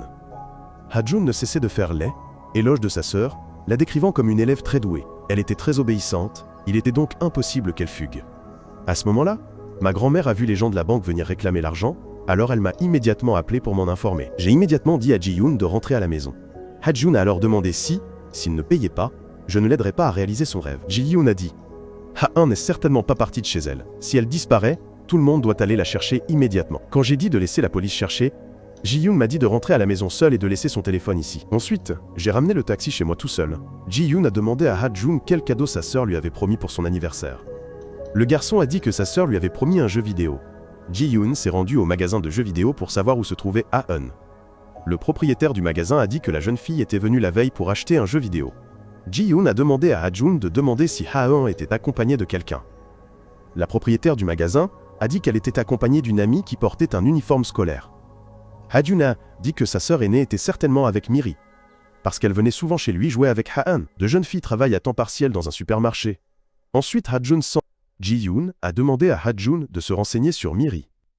Le gérant a dit que Miri avait été licenciée car elle prétendait venir au travail pour voler de l'alcool et des cigarettes. Il semble qu'avant que Miri ne démissionne, elle ait dit que ses parents partaient en vacances, alors elle a invité Ha-eun chez elle. Ha-eun a écouté Ji-yoon, alors il a demandé franchement au manager d'appeler Miri immédiatement. Le directeur appelle Miri, mais personne ne répond. Ji-yoon pense que Ha-eun est juste allé dormir chez Miri. Peut-être, Ha-eun ira à l'école demain. Ma grand-mère est en panique, parce que la banque a annoncé qu'elle allait saisir la maison si je ne payais pas les intérêts à temps. Je la rassure. J'ai dit que j'allais bientôt avoir assez d'argent. Ensuite, elle m'a montré un pot spécial de plantes pothos. Elle était très rare en raison des restrictions d'importation. Elle a demandé à son petit-fils de le vendre pour rembourser ses dettes. Beaucoup de gens voulaient l'acheter. J'ai demandé combien je recevrais si je le vendais. Mais quand j'ai cherché sur Google, j'ai découvert que ce philodendron valait jusqu'à 5 millions de won. J'ai donc immédiatement mis en vente cette rare plante de pothos sur internet. Dès que j'ai posté, de nombreuses personnes ont demandé à l'acheter. Je suis retourné dans ma chambre et j'ai réfléchi à l'opportunité d'appeler Ji-yoon. Pendant ce temps, Ji-yoon demande à Ha-jun pourquoi je ne l'appelle pas. Ha-jun lui dit immédiatement être prompte à m'appeler. Ji-yoon a alors dû rétorquer et lui demander pourquoi elle devrait appeler en premier. Mais juste après, elle a également reçu un appel de ma part, car les fantômes ne peuvent pas parler au téléphone. Ha-jun a commencé à raconter ce que Ji-hyun m'avait dit. Mais il a ajouté des détails aux paroles de Ji-hyun, rendant ses mots encore plus froids. À l'hôpital d'Aeon, l'infirmière Spas Soji a vu l'infirmière Young-soo voler 2 flacons de médicaments et les mettre dans sa poche. Soji est immédiatement allée voir Gyujin et lui a signalé qu'elle avait vu l'infirmière Young-soo mettre 2 flacons d'anesthésiant dans sa poche, ce qui était également un angle mort de la caméra. Gyujin a dit à elle de lui laisser cette affaire. De son côté, l'infirmière Lee-jung a donné à Gyujin une liste des urgences à l'hôpital d'Aeon. Young-soo travaillait à l'hôpital depuis 4 ans, et depuis lors, le nombre de décès a doublé. Alors que 3 infirmières déjeunaient avec Jung-soo, elles ont toutes reçu un message de l'infirmière Lee-jung. Elle leur demandait de venir immédiatement dans la chambre de Gyujin. Les 3 infirmières se sont rapidement rendues auprès de lui. Quand ils sont arrivés, il leur a donné un peu d'argent pour qu'ils fêtent cela. À ce moment-là, Young-soo a profité de l'absence de toute personne autour pour se faufiler dans la salle de stockage des médicaments. Il a ouvert une armoire et a pris 2 flacons de médicaments. Cette scène a été enregistrée par une caméra cachée. Young-soo a rangé le médicament volé dans son casier personnel. Le lendemain matin, je suis allé chez Ha-jun. Ji-hyun a dit qu'elle n'irait pas chez lui. Quand j'ai dit qu'elle allait chercher Ha-yoon, Ji-hyun et Ha-yoon se sont levés joyeusement. Je suis allé à Awalapiri, école, pour chercher Miri. Ensuite, je me suis assis pour manger des fruits avec elle et un groupe d'amis de sa classe. J'ai demandé à Ha-yoon si elle venait rendre visite à Miri, car le propriétaire du supermarché avait dit qu'il l'avait invitée. Miri, assise à côté d'elle, a dit que les parents de Miri ne partaient plus en vacances, donc Ha-yoon ne viendrait plus chez elle. Ji-hyun a réalisé que Miri était le chef de ce groupe de filles, alors elle m'a dit de rester calme et de ne pas les laisser me tromper. Quand j'ai demandé aux filles si elles étaient les dernières à avoir vu Ha-yoon avant sa disparition, elles sont immédiatement devenues nerveuses. Une élève a dit que Ha-yoon était soupçonnée de sortir avec un homme. On m'a montré une photo où Ha-yoon se tenait debout, parlant à un homme. Miri a regardé la photo et s'est souvenue qu'elle avait été forcée de rencontrer cet homme pour acheter des cigarettes. Quand il a grondé Miri à voix haute, Ha-yoon est apparu pour la sauver. Ha-yoon a également menacé d'appeler la police pour l'arrêter. Ensuite, elle lui a donné un coup dans l'aine et s'est rapidement enfuie avec Miri. Je voulais poser quelques questions supplémentaires à Miri, mais Mira l'arrêtait et répondait à sa place. Quand j'ai demandé à Miri si elle accompagnait Ha-yoon pour acheter une console de jeu, elle s'est immédiatement levée et est partie rapidement. Le lendemain, j'ai emmené Ji-hyun pour continuer notre enquête. À ce moment-là, un motard arrivait très vite par derrière. Il a percuté une femme qui traversait la rue. Je me précipitais pour voir comment allait la femme. Voyant que le motocycliste tentait de s'enfuir, je me précipitais pour prendre les clés de la moto. Je étranglais le motocycliste. Ensuite, la police est arrivée et a arrêté le motard. J'ai dit à Ji-hyun que depuis que ma mère avait été renversée par une moto, je devenais fou chaque fois que je voyais des conducteurs aussi dangereux. J'ai erré pendant des jours, affichant des avis, cherchant des témoins et distribuant des tracts, dans l'espoir de retrouver celui qui avait poignardé ma mère. À cette époque, la santé de ma grand-mère s'aggravait à cause de son diabète, mais je n'avais pas d'argent pour l'emmener à l'hôpital. Le taxi de ma mère ne s'est pas vendu non plus, alors j'ai conduit le taxi pour gagner de l'argent. Ji-yoon s'est secrètement assise à côté de Mira pour voir ce qu'elle disait à Miri. Mira demande à Miri de ne parler de ce secret à personne. Une élève qui travaille dans le supermarché apporte de l'alcool et des cigarettes à Mira, mais celle-ci lui demande d'en acheter davantage. Quand Mira vit que Miri semblait se sentir coupable envers elle, Mira dit à Miri de retourner travailler au supermarché. Ji-yoon monta en voiture et me dit qu'il s'avérait que Miri travaillait à temps partiel pour faire don de vin et de cigarettes à Mira. Après cela, elle m'a dit de conduire après Miri. Mira m'a aussi vu conduire après Miri. Je suis sorti et j'ai essayé de lui demander quelque chose, mais elle a refusé. Mais quand Miri a vu Ha-joon dans la voiture, elle a accepté de monter dans le taxi. Dans la voiture, Ha-joon dit à Miri que comme Ha-an n'était pas à la maison, elle est tombée malade. Ha-joon demande à Miri si elle sait où se trouve sa sœur. À ce moment-là, Mira reçoit un appel de Mira. Le soir, je me suis rendu sur un terrain vague, comme Miri me l'avait indiqué. Un homme est sorti et m'a demandé si Ji était l'oncle de Han. Ensuite, 2 autres hommes sont sortis avec des battes de baseball pour s'occuper de moi. 3 d'entre eux se sont déclarés complices de Mira et ont commencé à m'attaquer. J'ai laissé tomber mon téléphone par terre. Miri a regardé à distance. Ensuite, elle a décidé d'arrêter une voiture pour demander de l'aide. Par une curieuse coïncidence, les occupants de la voiture étaient l'officier de police Chang-soo et ses collègues. Je ne pouvais pas maintenant me défendre contre ces 3 voyous, alors j'ai été continuellement frappé par eux. Ji-yoon voulait m'aider mais ne pouvait rien faire. J'ai rampé pour ramasser mon téléphone, mais le voyou m'a frappé la main. Alors qu'il s'apprêtait à me frapper à nouveau, 2 policiers sont apparus et ont maîtrisé les 3 voyous. J'ai aussi réalisé que je venais d'être sauvé par 2 policiers. Alors que je m'aime éloigné en voiture, Ji-yoon m'a grondé d'en-haut, être sorti alors qu'ils avaient des battes de baseball. S'ils me frappaient à la tête, ce serait très dangereux. J'ai dit que je préférerais être frappé plutôt que de laisser le téléphone se casser, car si le téléphone se cassait, Ji-yoon disparaîtrait. Quand elle m'a demandé si ça allait de conduire d'une main, j'ai dit que j'avais pratiqué à l'avance parce que je voulais tenir la main de ma petite amie en conduisant. Ensuite, je suis allé à l'hôpital pour que Ji me bande la main. Yoo-jin a dit que je n'avais pas de fracture, donc mon bras n'avait besoin que d'être bandé pendant quelques jours. Hee-jung s'est approché et m'a fait un signe de tête. Ji-yoon a eu l'impression qu'elle lui était familière. Yoo-jin m'a dit quelques mots d'encouragement et a continué à travailler. Quand Ji-yoon et moi sommes sortis de l'hôpital, elle était sûre que Ha-eun n'était pas partie de chez elle, donc Mira a essayé de cacher quelque chose. Le lendemain, Mira s'est rendue au supermarché et a demandé à Miri si elle avait appelé la police pour arrêter les frères de Mira la nuit précédente. Elle a également menacé Miri en utilisant la sécurité de sa sœur. Quant à moi, j'ai imprimé de nombreuses brochures pour chercher Ha-eun. J'ai demandé à mes collègues de m'aider à distribuer les brochures. Un moment plus tard, alors que je distribuais des brochures, j'ai reçu un appel de Ha-joon. Le garçon m'apporta une mauvaise nouvelle. J'ai emmené Ji-yoon au bord d'un lac désert. La police a annoncé qu'ils avaient trouvé le sac à dos et la lettre de suicide de Ha-joon sur son téléphone là-bas. Elle a laissé des excuses à sa grand-mère et à son petit frère. Ha-eun aurait pu se quitter ce monde toute seule. Et la police essaye de retrouver son corps. Ji-hyun a dit que ce N n'était pas la lettre d'adieu de Ha-eun, car elle avait lu toutes les notes de Ha-eun la dernière fois. Elle s'appelait toujours « grande sœur » lorsqu'elle écrivait à son petit frère. Et pourquoi le téléphone de Ha-eun était-il pas verrouillé? Était comme si elle avait délibérément laissé quelqu'un lire sa lettre de suicide. Il semble que quelqu'un ait apporté les affaires de Ha-eun ici. Pendant ce temps, Miri travaillait à temps partiel dans une supérette lorsque Ha-joon a appelé pour l'informer que la police avait trouvé la lettre de suicide de Ha-eun au bord de la rivière. Miri a ensuite attrapé une tasse de café et l'a lancée directement sur Mira. Elle a fait cela pour sauver la jeune fille qui travaillait au supermarché. Miri n'a pas eu peur et a ramené la jeune fille chez elle. Elle est rentrée à la maison, m'a rencontré et m'a tout raconté.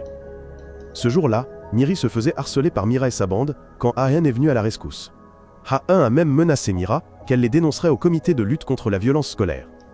Ha-eun et Mira se sont ensuite tirés les cheveux et Mira a poussé Ha-eun dans une pente. Ha-eun a été heurté par un rocher et s'est évanoui. Mira a touché le corps de Ha-eun et a dit qu'elle était morte, alors elle a utilisé des feuilles pour couvrir le corps de Ha-eun. Miri voulait appeler la police, mais Mira l'en a empêché. Mira a menacé que si Miri parlait de cela à qui que ce soit, elle aurait la même fin que Ha-eun. Ensuite, Mira et sa bande ont utilisé des feuilles pour couvrir le corps de Ha-eun. À ce moment-là, Miri ne pouvait rien faire. Maintenant, elle me supplie d'emmener Ha-eun hors de la montagne. Nous 3 sommes allés à l'endroit où Ha-eun est tombé pour la chercher. Miri était en état de choc et n'avait pas la force de continuer, alors Ji-yoon et moi avons poursuivi les recherches. À ce moment-là, Ha-eun était couverte de feuilles, mais sa main bougea soudainement lorsqu'elle entendit quelqu'un appeler son nom.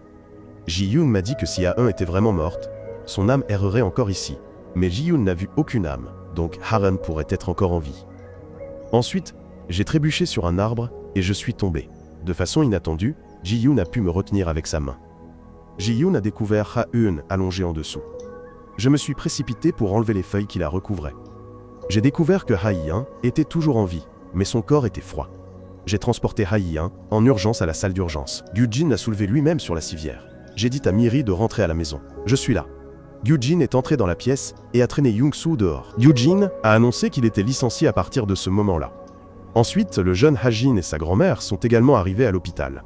Tout le monde attendait anxieusement devant la salle d'urgence. À l'intérieur, Gyujin tentait de faire un massage cardiaque à Ha-eun, mais le moniteur D, électrocardiogramme, affichait des lignes droites. Alors que l'infirmière invitait la grand-mère de Ha-eun pour lui faire un compte-rendu de la situation, Bol, âme de Ha-eun, est soudainement apparue. La petite fille a versé des larmes et m'a remercié, ainsi que Ji-yoon, de l'avoir aidé à retrouver son frère. Le jeune Ha-jin était également très paniqué, car il savait que Laure, âme de sa sœur, avait quitté son corps. Après cela, Ha-kyan a également disparu juste devant son petit frère, ce qui a fait pleurer Ha-kyan. Dans la salle d'urgence, Soji a dit à Gyujin de ne pas essayer, mais soudainement, le moniteur ECG a recommencé à avoir un signal. Le rythme cardiaque d'Ha-1 a repris grâce à la récupération spontanée de son pouls.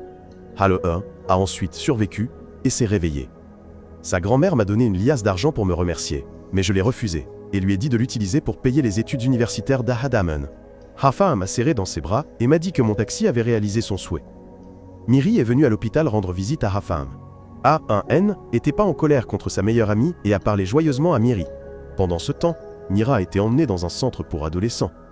Dehors, Young-soo rangeait ses affaires pour quitter l'hôpital, car il avait été filmé en train de voler des médicaments. Il a tendu une embuscade et a saisi Gyujin par le cou, disant que Young-soo savait que Gyujin faisait semblant dehors être une bonne personne. Young-soo s'apprêtait à le frapper quand Soji est apparu et a menacé d'appeler la sécurité, alors Young-soo n'a eu d'autre choix que de faire ses affaires et de quitter l'hôpital. Soji, inquiète, a dit qu'elle ramènerait Gyujin à la maison, mais il l'a invité à dîner. Une annonce radio a commencé à partager une lettre. L'auteur de cette lettre est un jeune garçon nommé Ha-jun. Dans sa lettre, le garçon souhaite présenter un chauffeur de taxi. Quand ta sœur a disparu, tout le monde l'a abandonné. Seul moi a fait de mon mieux pour trouver Ha-dae-han. Elle est tombée de la montagne seulement 10 minutes plus tard, et Ha-jun ne la reverra plus jamais, alors tu me dois une fière chandelle. Dans la société, il y a encore d'excellents chauffeurs de taxi. Ils aident les personnes âgées à faire des excursions une fois par mois. Ils emmènent eux-mêmes les patients à l'hôpital, au lieu d'une ambulance. Il y avait aussi des femmes chauffeurs de taxi, ainsi qu'une mère ayant perdu la mémoire. Elles sont des moyens de transport remplis de bonheur. Ji-yoon et moi étions ravis d'apprendre cette nouvelle. Elle lui a demandé quel était mon rêve, car j'avais toujours travaillé dur pour réaliser les souhaits des fantômes. Maintenant, Ji-yoon allait réaliser mon rêve. Il se pencha vers elle et lui demanda quel était son vœu à présent. Ensuite, j'ai préparé le lit de ma mère, car Ji-yoon a dit qu'elle voulait dormir sur un lit moelleux. J'ai également installé un matelas sur le siège passager du taxi pour que Ji-yoon puisse s'asseoir plus confortablement. J'ai aussi acheté un déodorant au citron que Ji-yoon aime bien. Alors que nous étions tous les deux groupés pour sentir le déodorant, Ji-yoon se souvint de ce que Shin-woo lui avait dit. Si un fantôme aime un humain, il sera aussi sauvé. C'est pourquoi elle s'est immédiatement éloignée de moi. Après cela, Ji-yoon m'a demandé de lui dire mon vœu. J'ai dit que je voulais aller à Namsan avec mon amoureuse pour accrocher un cadenas d'amour. Maintenant, je veux y aller avec elle. J'ai avoué franchement que je l'aimais bien. Mais Ji-yoon a immédiatement dit qu'elle ne pouvait pas m'aimer en retour. Car les fantômes et les humains ne peuvent pas tomber amoureux. Je suis en vie, mais Ji-yoon est morte. Si je l'aimais, il n'y aurait pas d'avenir, seulement de la souffrance, donc je n'avais plus besoin de être gentil avec elle. Ensuite, je lui ai demandé si elle était émue, parce que j'avais été gentil avec elle. Ensuite, nous sommes allés tous les deux à Namsan. Ji-yoon m'a demandé de l'appeler « sœur » à partir de maintenant, mais j'ai rétorqué que personne n'appelle sa petite amie « sœur ». Ensuite, j'ai gravé mon nom et celui de Ji-yoon sur le cadenas d'amour. Elle m'avait demandé de ne pas dessiner de cœur au milieu, mais plutôt un triangle ou un carré, mais j'ai quand même décidé de dessiner un cœur entre les deux noms. Bien que d'autres couples me regardent de travers parce que je viens seul, j'ai accroché ma serrure d'amour à l'arbre avec joie. De façon inattendue, j'ai rencontré Gyujin et Soji là-bas aussi. Gyujin a dit qu'ils étaient allés dîner ensemble, puis qu'ils étaient venus se promener. Ji-yoon regarda ce médecin et se souvint qu'il lui avait bandé la blessure quand elle était en vie et qu'Elsa était inscrite à un rendez-vous avec ce médecin. Elle m'a immédiatement demandé de montrer sa photo à Gyujin. Je lui ai montré la photo et lui ai demandé s'il connaissait Ji-yeol. Le docteur a dit qu'elle avait été sa patiente, mais qu'elle était malheureusement décédée. Gyujin a également dit que Ji-yoon était une inspectrice très intelligente et gentille. Soji a également dit qu'elle était venue aux urgences à cause d'un accident. Le docteur Gyujin a demandé pourquoi je posais des questions sur Ji-yoon. J'ai répondu que je l'avais vue prendre une photo avec ma mère, alors j'ai été curieux de savoir qui elle était. Soji m'a demandé si j'ai été venu seul. Aussi longtemps que je suis resté célibataire, Je n'aurais pas dû venir ici tout seul. Ji-yoon était ravie d'apprendre qu'elle était bien une détective. Ensuite, j'ai pris mon courage à 2 mains pour demander à Gyu-jin s'il sortait avec la fille sur la photo, mais le docteur secoua immédiatement la tête. Cette action a soulagé à la fois So-ji et moi. Dans la voiture, Ji-yoon était très fière d'elle-même d'être une bonne inspectrice, mais j'ai rétorqué en lui demandant ce qu'il adviendrait si elle était une mauvaise inspectrice qui acceptait des pots de vin. Elle a aussi été rejetée par Gyu-jin pour un rendez-vous. Ji-yoon a immédiatement dit qu'elle avait dû se tromper de date. Un peu plus tard, après que Ji-yoon soit entrée dans la pièce, elle m'a vu chercher des informations sur son accident, mais je n'ai rien trouvé, alors j'ai décidé d'aller au poste de police le lendemain pour me renseigner. Le lendemain, je me suis rendu au poste de police et j'ai montré à 2 policiers une photo de Ji-yoon et de sa mère. Je voulais des informations sur la famille de l'inspectrice Ji-yoon car elle et ma mère sont décédées le même jour. Je veux connaître sa relation. Avec ma mère, Chang-soo a dit à Ji-yoon et à sa mère qu'ils ne se connaissaient que dans un taxi et que les 2 accidents étaient pas liés. La famille de Ji-yoon est en deuil en ce moment. Je ne devrais donc pas y aller car cela les attristerait encore plus. Ji-yoon m'a alors dit de ne pas abandonner. Je dis que ma mère est décédée il y a 4 mois et que la police n'a toujours pas retrouvé le responsable de l'accident, alors maintenant je vais chercher le coupable moi-même. J'essaye toujours d'obtenir le numéro de téléphone de la famille de Ji-yoon. Ji-hae-chin réfléchit à la photo que je lui ai montrée, alors il a posé des questions à So-ji sur moi. À ce moment-là, Young-soo se tenait dehors. Il entra et cria le nom de Gyu-jin à tue-tête. Il sortit même un couteau. Après une lutte acharnée, Young-soo frappa Gyu-jin à l'épaule. Ensuite, le gardien apparut et fit sortir Young-soo. Je suis allé voir Wang Song seul pour lui demander ce que les fantômes aiment. Wang Song m'a dit que Ji était ensorcelé par Ji-yoon, mais que C était une bonne chose, car cela pourrait l'aider à transcender. Même si Ji-yoon me déteste, tant qu'elle saura aimer, elle pourra aller au paradis. Je suis rentré chez moi, et je me suis souvenu que Ji-yoon m'avait délibérément évité chaque fois que je lui montrais de l'affection. C'est ainsi que j'ai décidé de ne plus montrer mes sentiments à Ji-yoon. 2 policiers se sont rendus à l'hôpital pour enquêter sur la raison pour laquelle l'infirmière Young-soo avait attaqué le docteur Gyu-jin. Le médecin a dit que Young-soo le détestait probablement parce qu'il avait été licencié. Il avait volé des sédatifs à l'hôpital et cette scène avait été enregistrée par une caméra. Lorsque les 2 policiers sont partis, Hee-jung les a suivis et a dit qu'elle voulait signaler quelque chose d'heure étrange concernant Young-soo. Depuis qu'il a commencé à travailler à l'hôpital Dae-han, le nombre de décès aux urgences a considérablement augmenté. Gyu-jin a demandé à Hee-jung ce qu'elle avait dit à la police. Elle lui a également raconté ce qu'elle venait de rapporter à la police. Gyu-jin l'a complimenté pour son excellent travail. Alors que je conduisais mon taxi pour me rendre au travail, j'ai vu ma grand-mère faire du guidage pour traverser la rue à un carrefour. J'ai couru dehors et j'ai demandé pourquoi elle travaillait là-bas. J était très inquiète pour sa santé, mais elle m'a dit que nous parlerions en rentrant. Elle a incliné la tête en signe de salut au vieil homme qui travaillait avec elle, debout de l'autre côté de la rue. Je suis rentré à la maison et j'ai dit à ma grand-mère d'arrêter son travail supplémentaire. Quand ma grand-mère était toujours têtue et refusait d'arrêter, je lui ai demandé si elle sortait avec le vieil homme qui se tenait en face. Vous vous habillez si joliment tous les jours à cause de lui, n'est-ce pas? Lorsque ma grand-mère a entendu cela, elle s'est mise en colère et a dit qu'elle démissionnerait. Ji-yoon m'a reproché d'avoir dit des choses aussi excessives. J'ai dit que ma grand-mère ne travaillait que pour m'aider à rembourser mes dettes. Mais maintenant que les intérêts sont payés, nous ne serons pas expulsés de la maison pour le moment. Mais je ne sais pas quand j'aurai remboursé toutes mes dettes. Ji-yoon retourna dans sa chambre et s'assit pour réfléchir à la manière d'attirer plus de clients. Mais elle ne trouva aucune solution adéquate. Le lendemain matin, Ji-yoon a vu sa grand-mère préparer joyeusement le petit dé. Elle voulait aussi me marier à une bonne fille avant de mourir. Je suis sorti et je me suis excusé auprès d'elle de même, être mis en colère contre elle la nuit dernière. Ma grand-mère savait que je m'inquiétais pour elle, alors elle ne m'en a pas voulu. Ensuite, elle m'a dit de déguster la nourriture qu'elle avait préparée. Un moment plus tard, Ji-yoon est sorti de la voiture et m'a salué. Mais j'ai essayé de rester indifférent. En me rappelant l'avertissement de Wang Song, j'ai froidement conduit le taxi seul, laissant Ji-yoon à la maison. Ensuite, je suis allé au bureau du détective. Je suis venu ici pour rencontrer le détective Gu-bong pour enquêter.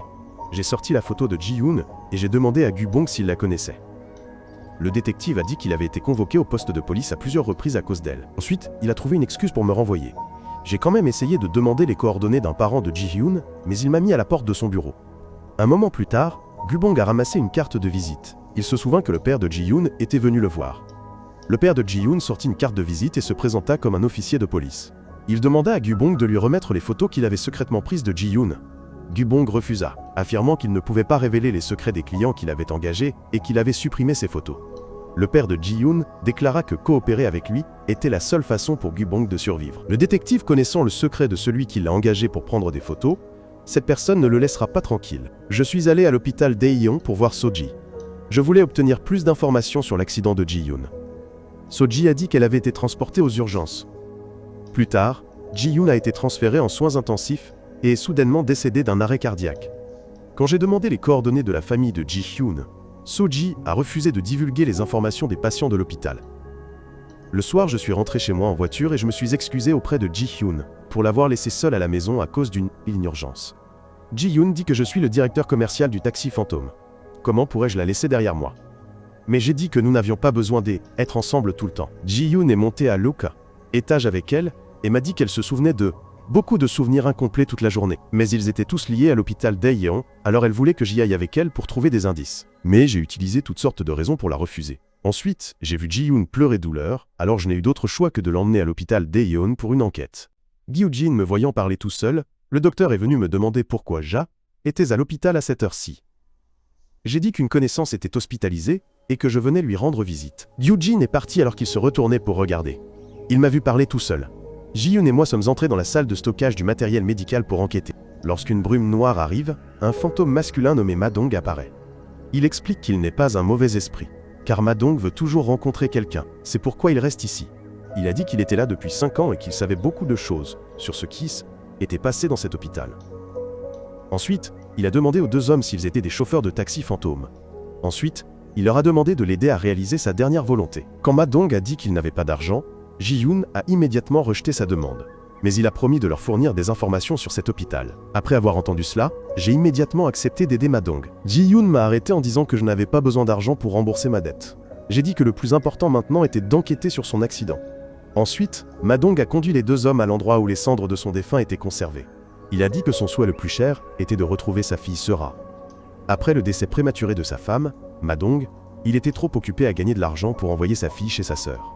Ma-dong rendait rarement visite à sa fille et par la suite, Sera est partie étudier à Chor, étranger. Plus tard, Ma-dong a découvert que sa fille le détestait profondément. Elle a également coupé les ponts avec la sœur de son père, si bien que Ma-dong espère que je pourrais l'aider à retrouver Sera. Alors que les 3 étaient dans le taxi, Ma-dong m'a dit d'aller au poste de police pour rencontrer l'inspecteur Kang, car, de son vivant, Ma-dong était aussi un policier. L'inspecteur Kang est un bon collègue de monsieur, et il semble qu'il ait le numéro de téléphone de Sera. Quand je suis arrivé au poste de police, l'employé a dit que l'inspecteur Kang était en congé. Conformément à la loi, l'employé ne peut pas me donner son numéro de téléphone. Je n'ai donc pas d'autre choix que de laisser mon numéro de téléphone, et l'employé le transmettra à l'inspecteur Kang. 3 personnes sont parties tristement, mais Ji-hyun a ressenti que cet endroit lui était très familier. À ce moment-là, un couple a été amené à l'hôpital Daejeon pour une urgence. Ils ont eu un accident très grave. Gyu-jin et elle, équipe d'infirmiers, ont prodigué les premiers soins au couple. Un peu plus tard, la femme a retrouvé son rythme cardiaque, mais le mari n'a pas survécu. Le fantôme du mari commença à quitter son corps, et dit à Gyu-jin qu'il venait de se marier aujourd'hui, mais qu'il avait été traversé par le docteur Gyu-jin. Gyu-jin confirma le décès du mari. Le mari tenta de prendre la main de sa femme, mais en vain. Il éclata en sanglots puis disparut.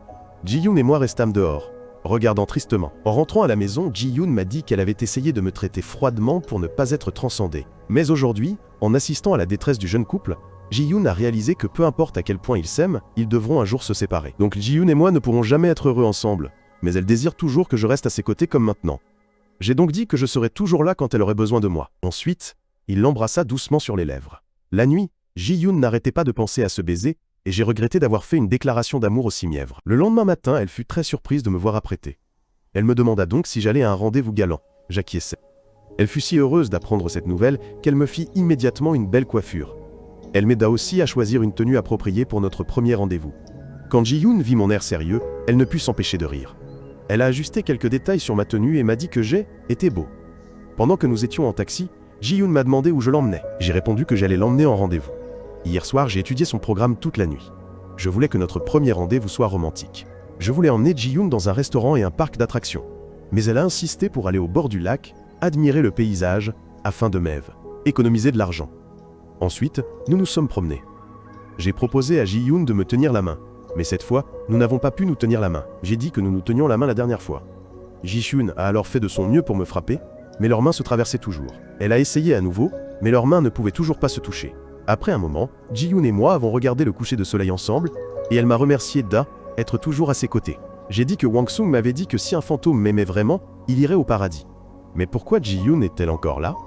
Je doute qu'elle m'aime vraiment, et Ji-hyun doute de mes sentiments. J'ai dit que je ferais tout mon possible pour prouver mes sentiments, mais Ji-hyun s'est mise en colère et a dit qu'elle voulait rentrer chez elle. Après cela, nous sommes partis ensemble. Quand je suis rentré à la maison, ma grand-mère m'a demandé si j'avais passé un bon rendez-vous aujourd'hui. J'ai répondu que je n'étais pas content, car elle doutait de mes sentiments. Ji-Yoon entendit cela et se retourna furieusement vers sa chambre. Je suis allé voir Hwang Sung et je lui ai dit la vérité. Ji-Yoon-sin et moi nous aimons vraiment et nous nous sommes avoués nos sentiments. Mais pourquoi son âme est-elle toujours là? Hwang Sung a dit qu'il ne s'aimait peut-être pas vraiment, ou qu'elle était une existence différente, pas un fantôme. Je suis rentré chez moi et j'ai reçu un appel de l'inspecteur Kang. Il m'a immédiatement demandé si je me souvenais de Ma-dong. Le lendemain matin, j'ai dit à Ji-Yoon que l'inspecteur Kang m'avait appelé hier soir pour le voir, donc Ji-Yoon et moi devrions arrêter de nous disputer. Ji-Yoon a dit qu'elle avait été inspectrice, elle ne laisserait donc pas ses émotions influencer son travail. Ensuite, nous sommes allés dans un café avec Ma-dong pour attendre de rencontrer l'inspecteur Kang. Quand Ji-Yoon l'a vu apparaître, elle a été très émue.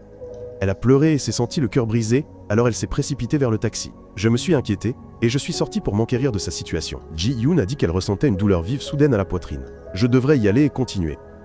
L'inspecteur Kang était redevable à Ma-dong de son vivant, donc l'inspecteur Kang voulait retrouver la fille de Ma-dong pour lui exprimer sa gratitude. Par conséquent, je souhaite en savoir plus sur Sera. L'inspecteur Kang a dit que Sera vivait aux États-Unis, mais elle est actuellement en Corée du Sud. Sera est venue ici pour assister à une conférence. Soudain, l'inspecteur Kang se rappela qu'il devait donner quelque chose à Sera. Plus tard, alors qu'ils retournaient tous les trois à l'hôpital, Ma-dong me révéla que le casier personnel de Young-soo contenait un médicament très dangereux. Mais Ma-dong n'a révélé qu'une partie de son secret. Ma-dong en dévoilera davantage lorsque son souhait sera exaucé. Il est venu fièrement assister à la conférence sur la technologie robotique où Sera a pris la parole. Ji-Yoon ne se sentait pas bien assise près de l'inspecteur Kang, alors elle m'a dit qu'elle allait sortir un moment. Une fois le discours terminé, Ma-dong est montée sur scène pour mieux voir le visage de sa fille. Il n'arrêtait pas de dire qu'il se souvenait beaucoup de vous. L'inspecteur Kang et moi nous sommes approchés de Sera l'un après l'autre, en nous présentant comme des connaissances de Ma-dong. Mais Sera dit qu'elle n'a rien à voir avec lui. Elle ne veut pas en entendre parler. L'inspecteur Kang a donné à Sera une clé USB et a dit que Ma-dong l'avait toujours sur lui et la regardait tous les jours. L'inspecteur Kang la lui rend maintenant. C'est son droit de la jeter ou de la garder. Après avoir dit cela, l'inspecteur Kang est parti. Je me suis précipité après Sera et j'ai dit que son père était en fait là. Elle, âme de celui-ci, se tenait devant elle, mais Sera a dit qu'elle était une scientifique, donc elle ne croyait pas à de tels fantômes. Ensuite, j'ai raconté ce que Ma-dong disait.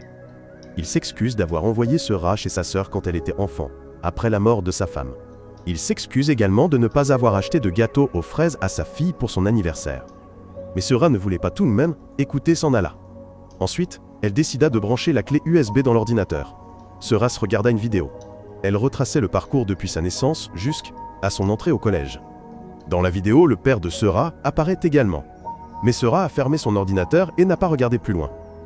Le lendemain, Ma-dong observe sa fille de loin et dit qu'il doit maintenant abandonner toutes ses obsessions et quitter ce monde. Parce qu'il était satisfait du talent de Sera, lorsque Sera s'avança pour tester la scène avant son discours. Soudain, une lumière tomba. Ma-dong se précipita pour serrer sa fille dans ses bras et esquiver la lumière. Sera a également senti la âme de son père la sauver. Je suis allé voir Sera et lui ai dit que ma mère avait eu un accident et était décédée il y a quelques mois. Je veux m'excuser auprès de ma mère, mais je ne le peux pas car elle est décédée trop soudainement.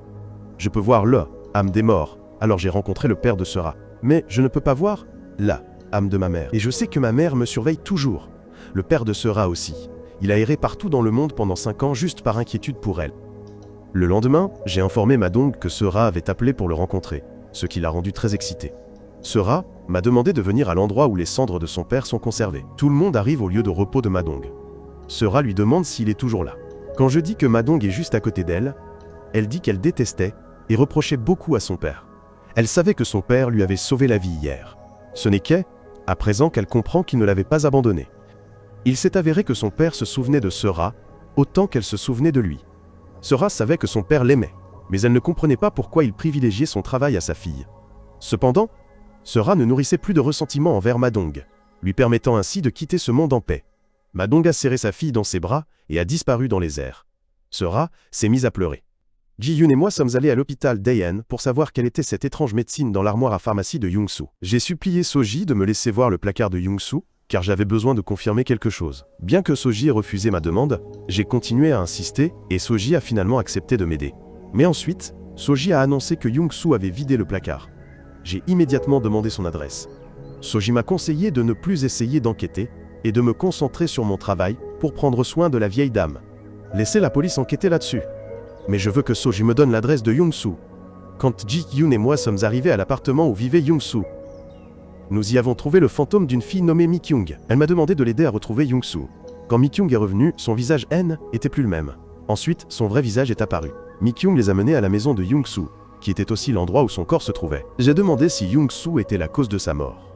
Mais Mi-kyung a affirmé que Young-soo la traitait très bien, donc il ne lui ferait pas de mal. Mi-kyung m'a demandé de l'aider à trouver Young-soo. Elle ne pouvait pas atteindre la sérénité si elle ne le rencontrait pas.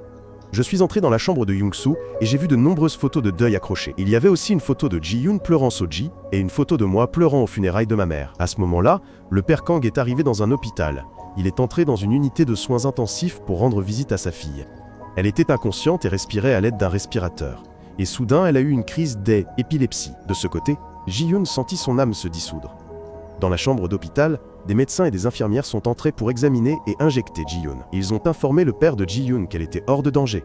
De ce côté, l'âme de Ji-yoon retrouva également son état normal. Quand Mi-kyung entra, je lui dis que jusqu'à présent, elle n'avait pas admis que Young-soo était le coupable. Mi-kyung a dit que était la première fois qu'elle voyait ces photos. Ces photos n'étaient pas là auparavant car elle entrait dans cette pièce pour faire le ménage chaque jour. Mi-kyung était certaine que Young-soo n'était pas le coupable. Quand je suis sorti pour signaler la mort de Mi-kyung à la police, Hee-jung est rentrée soudainement à la maison. Elle a réalisé qu'elle m'avait déjà rencontré une fois auparavant. En entrant dans la maison, elle a trouvé un cadavre allongé sur le sol. Ensuite, la police est venue enquêter sur la scène de crime et m'a arrêté, car Hee-jung avait signalé à la police que Ji était le coupable. Lorsqu'on m'a emmené, vous avez informé Gyujin que j'avais été arrêté par la police. Il s'est avéré que Hee-jung connaissait Gyujin depuis longtemps. Quand il était enfant, Gyujin était constamment battu par le père du président. À ce moment-là, Hee-jung est venu à sa rescousse et a menacé d'appeler la police si le père de Gyujin ne cessait pas de battre son fils. Hee-jung dit au jeune Gyujin que, à partir de maintenant, elle sera à ses côtés pour le protéger. Les deux policiers ont examiné toutes les photos prises lors des funérailles et ont conclu provisoirement que Young-soo était le coupable de ces morts. J'ai été emmené au poste de police et j'ai dû rendre tous mes effets personnels. J'ai été enfermé dans une cellule.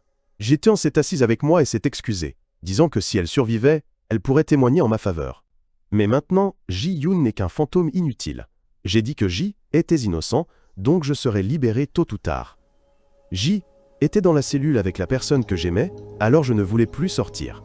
Tant que je pourrais être avec Ji-hyun, même si cet endroit est l'enfer, je l'accepterai.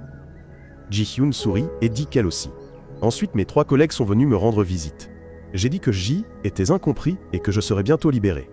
J'ai aussi dit à tout le monde de ne pas en parler à ma grand-mère. Un collègue a alors eu une bonne idée. Dire à ma grand-mère que j'avais emmené un client étranger loin pour quelques jours. Ma grand-mère a reçu un appel de Jin-woo. Jin-woo a informé qu'elle avait emmené un client en voyage à Lour, étranger, et qu'elle ne serait pas de retour avant plusieurs jours. La règle lorsque l'on transporte des clients étrangers est de ne pas utiliser son téléphone personnel, car les clients sont très agacés quand le chauffeur parle coréen. C'est ainsi que j'ai raccroché. Ma grand-mère a cru cette raison. Ji-yoon a commencé à me soutenir dans ma déposition auprès de la police. Chan-suk a demandé pourquoi la porte de l'appartement était verrouillée. Comment j'avais pu entrer? J'ai dit à ce moment-là la porte était déjà ouverte. Il y avait une feuille volante aimantée à la porte, donc elle n'était pas verrouillée. Lorsque Chan-suk a demandé pourquoi Ji était allé chez Young-soo, Ji-hyun m'a conseillé quoi répondre. Je soupçonne qu'il a attaqué ma mère, car Ji m'avait dit auparavant que Young-soo avait volé des médicaments à l'hôpital, et qu'il avait été licencié. Je le trouve très suspect. L'immeuble où vivait Young-soo était également proche de l'endroit où ma mère a eu son accident. Peu de temps après, la police a ouvert la porte de ma cellule.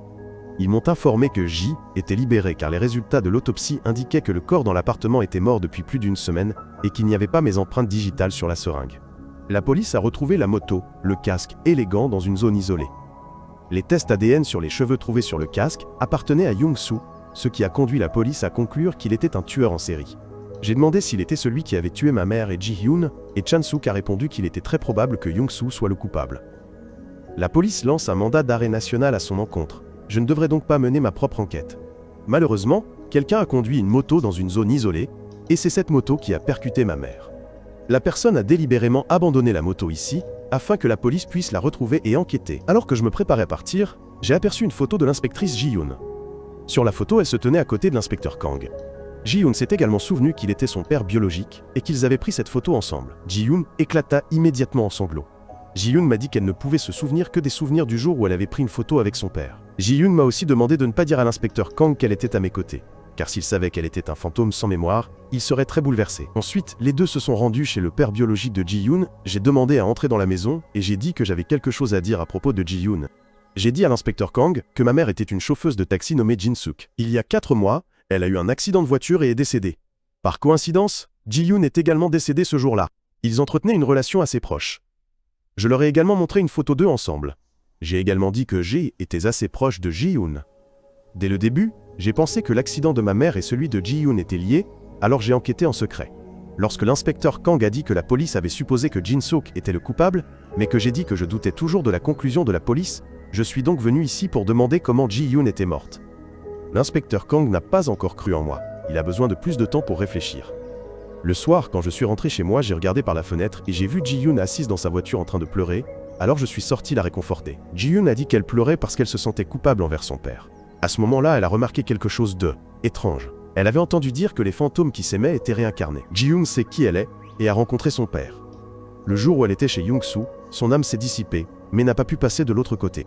Si le coupable est effectivement arrêté, alors, elle, âme de Ji-yoon, pourra vraiment être libérée. Je lui ai demandé tristement si elle voulait vraiment me quitter. Ji-yoon a dit qu'elle ne le pensait pas. Pendant ce temps, le père de Ji-yoon parlait à sa fille inconsciente. Aujourd'hui, je viens vous interroger sur sa mort et celle de Jin-sook. Comme l'inspecteur Kang ne me croit pas, il ne m'a pas dit que Ji-yoon était encore en vie. Le lendemain matin, Ji-yoon s'est excusée, disant qu'elle n'avait pas l'intention de me quitter. J'ai dit que je ne lui en voulais pas. Je savais que ma mère ne pourrait être en paix que lorsque le véritable coupable serait arrêté. Ji-yoon pourrait aussi aller dans un bel endroit, ainsi elle n'aura plus à errer. J'ai voulu que Ji-yoon reste avec moi pour toujours. Mais je savais que nous devrions nous séparer tôt ou tard. La séparation d'avec Ji-yoon m'a beaucoup attristé. Finalement, je lui présente mes excuses pour hier. Ensuite, nous sommes allés voir Mi-kyung ensemble. Mi-kyung a affirmé que Young-soo l'a traité très bien. Mais il a été accusé du meurtre de Mi-kyung. Chaque fois qu'un patient mourait à l'hôpital, Young-soo était celui qui en était le plus affecté. Mi-kyung a affirmé qu'il ne leur avait fait aucun mal. Ji-yoon a demandé à Mi-kyung de réfléchir à qui l'avait tué. Mais Mi-kyung-en n'était pas lucide à cause des médicaments et n'a donc pas pu se souvenir du coupable. Cependant, Mi-kyung est certaine que Young-soo n'est pas le coupable. Ensuite, Mi-kyung nous a emmenés, Ji-yoon et moi, dans une maison, peut-être là où Young-soo se cachait. Mi-kyung a dit que Young-soo et elle avaient l'habitude de pêcher ici avec Hee-jung. La villa appartenait à Hee-jung. Yoon s'interrogeait sur la richesse de Hee-jung. Ensuite, Mi-kyung a dit qu'elle venait seulement d'un orphelinat. J'essaye d'ouvrir les portes, mais elles sont toutes verrouillées. Ji-yoon dit qu'elle et Mi-kyung vont entrer pour voir. Mais cette fois, Ji-yoon observe à travers la caméra. Il voit que je suis dans le manoir de Hee-jung. Il est très curieux de savoir comment j'ai su où aller. Peu de temps après, les esprits de deux filles sont sortis et ont dit qu'il n'y avait rien à l'intérieur. Mi-kyung a dit que Young-soo aimait beaucoup cet endroit. Il y a quelques jours, il y a eu un accident de voiture dans l'immeuble où il vit. Alors Young-soo a demandé à Hee-jung de lui prêter cet endroit pour y organiser l'anniversaire de Mi-kyung. Ce jour-là, Young-soo est arrivé ici à minuit.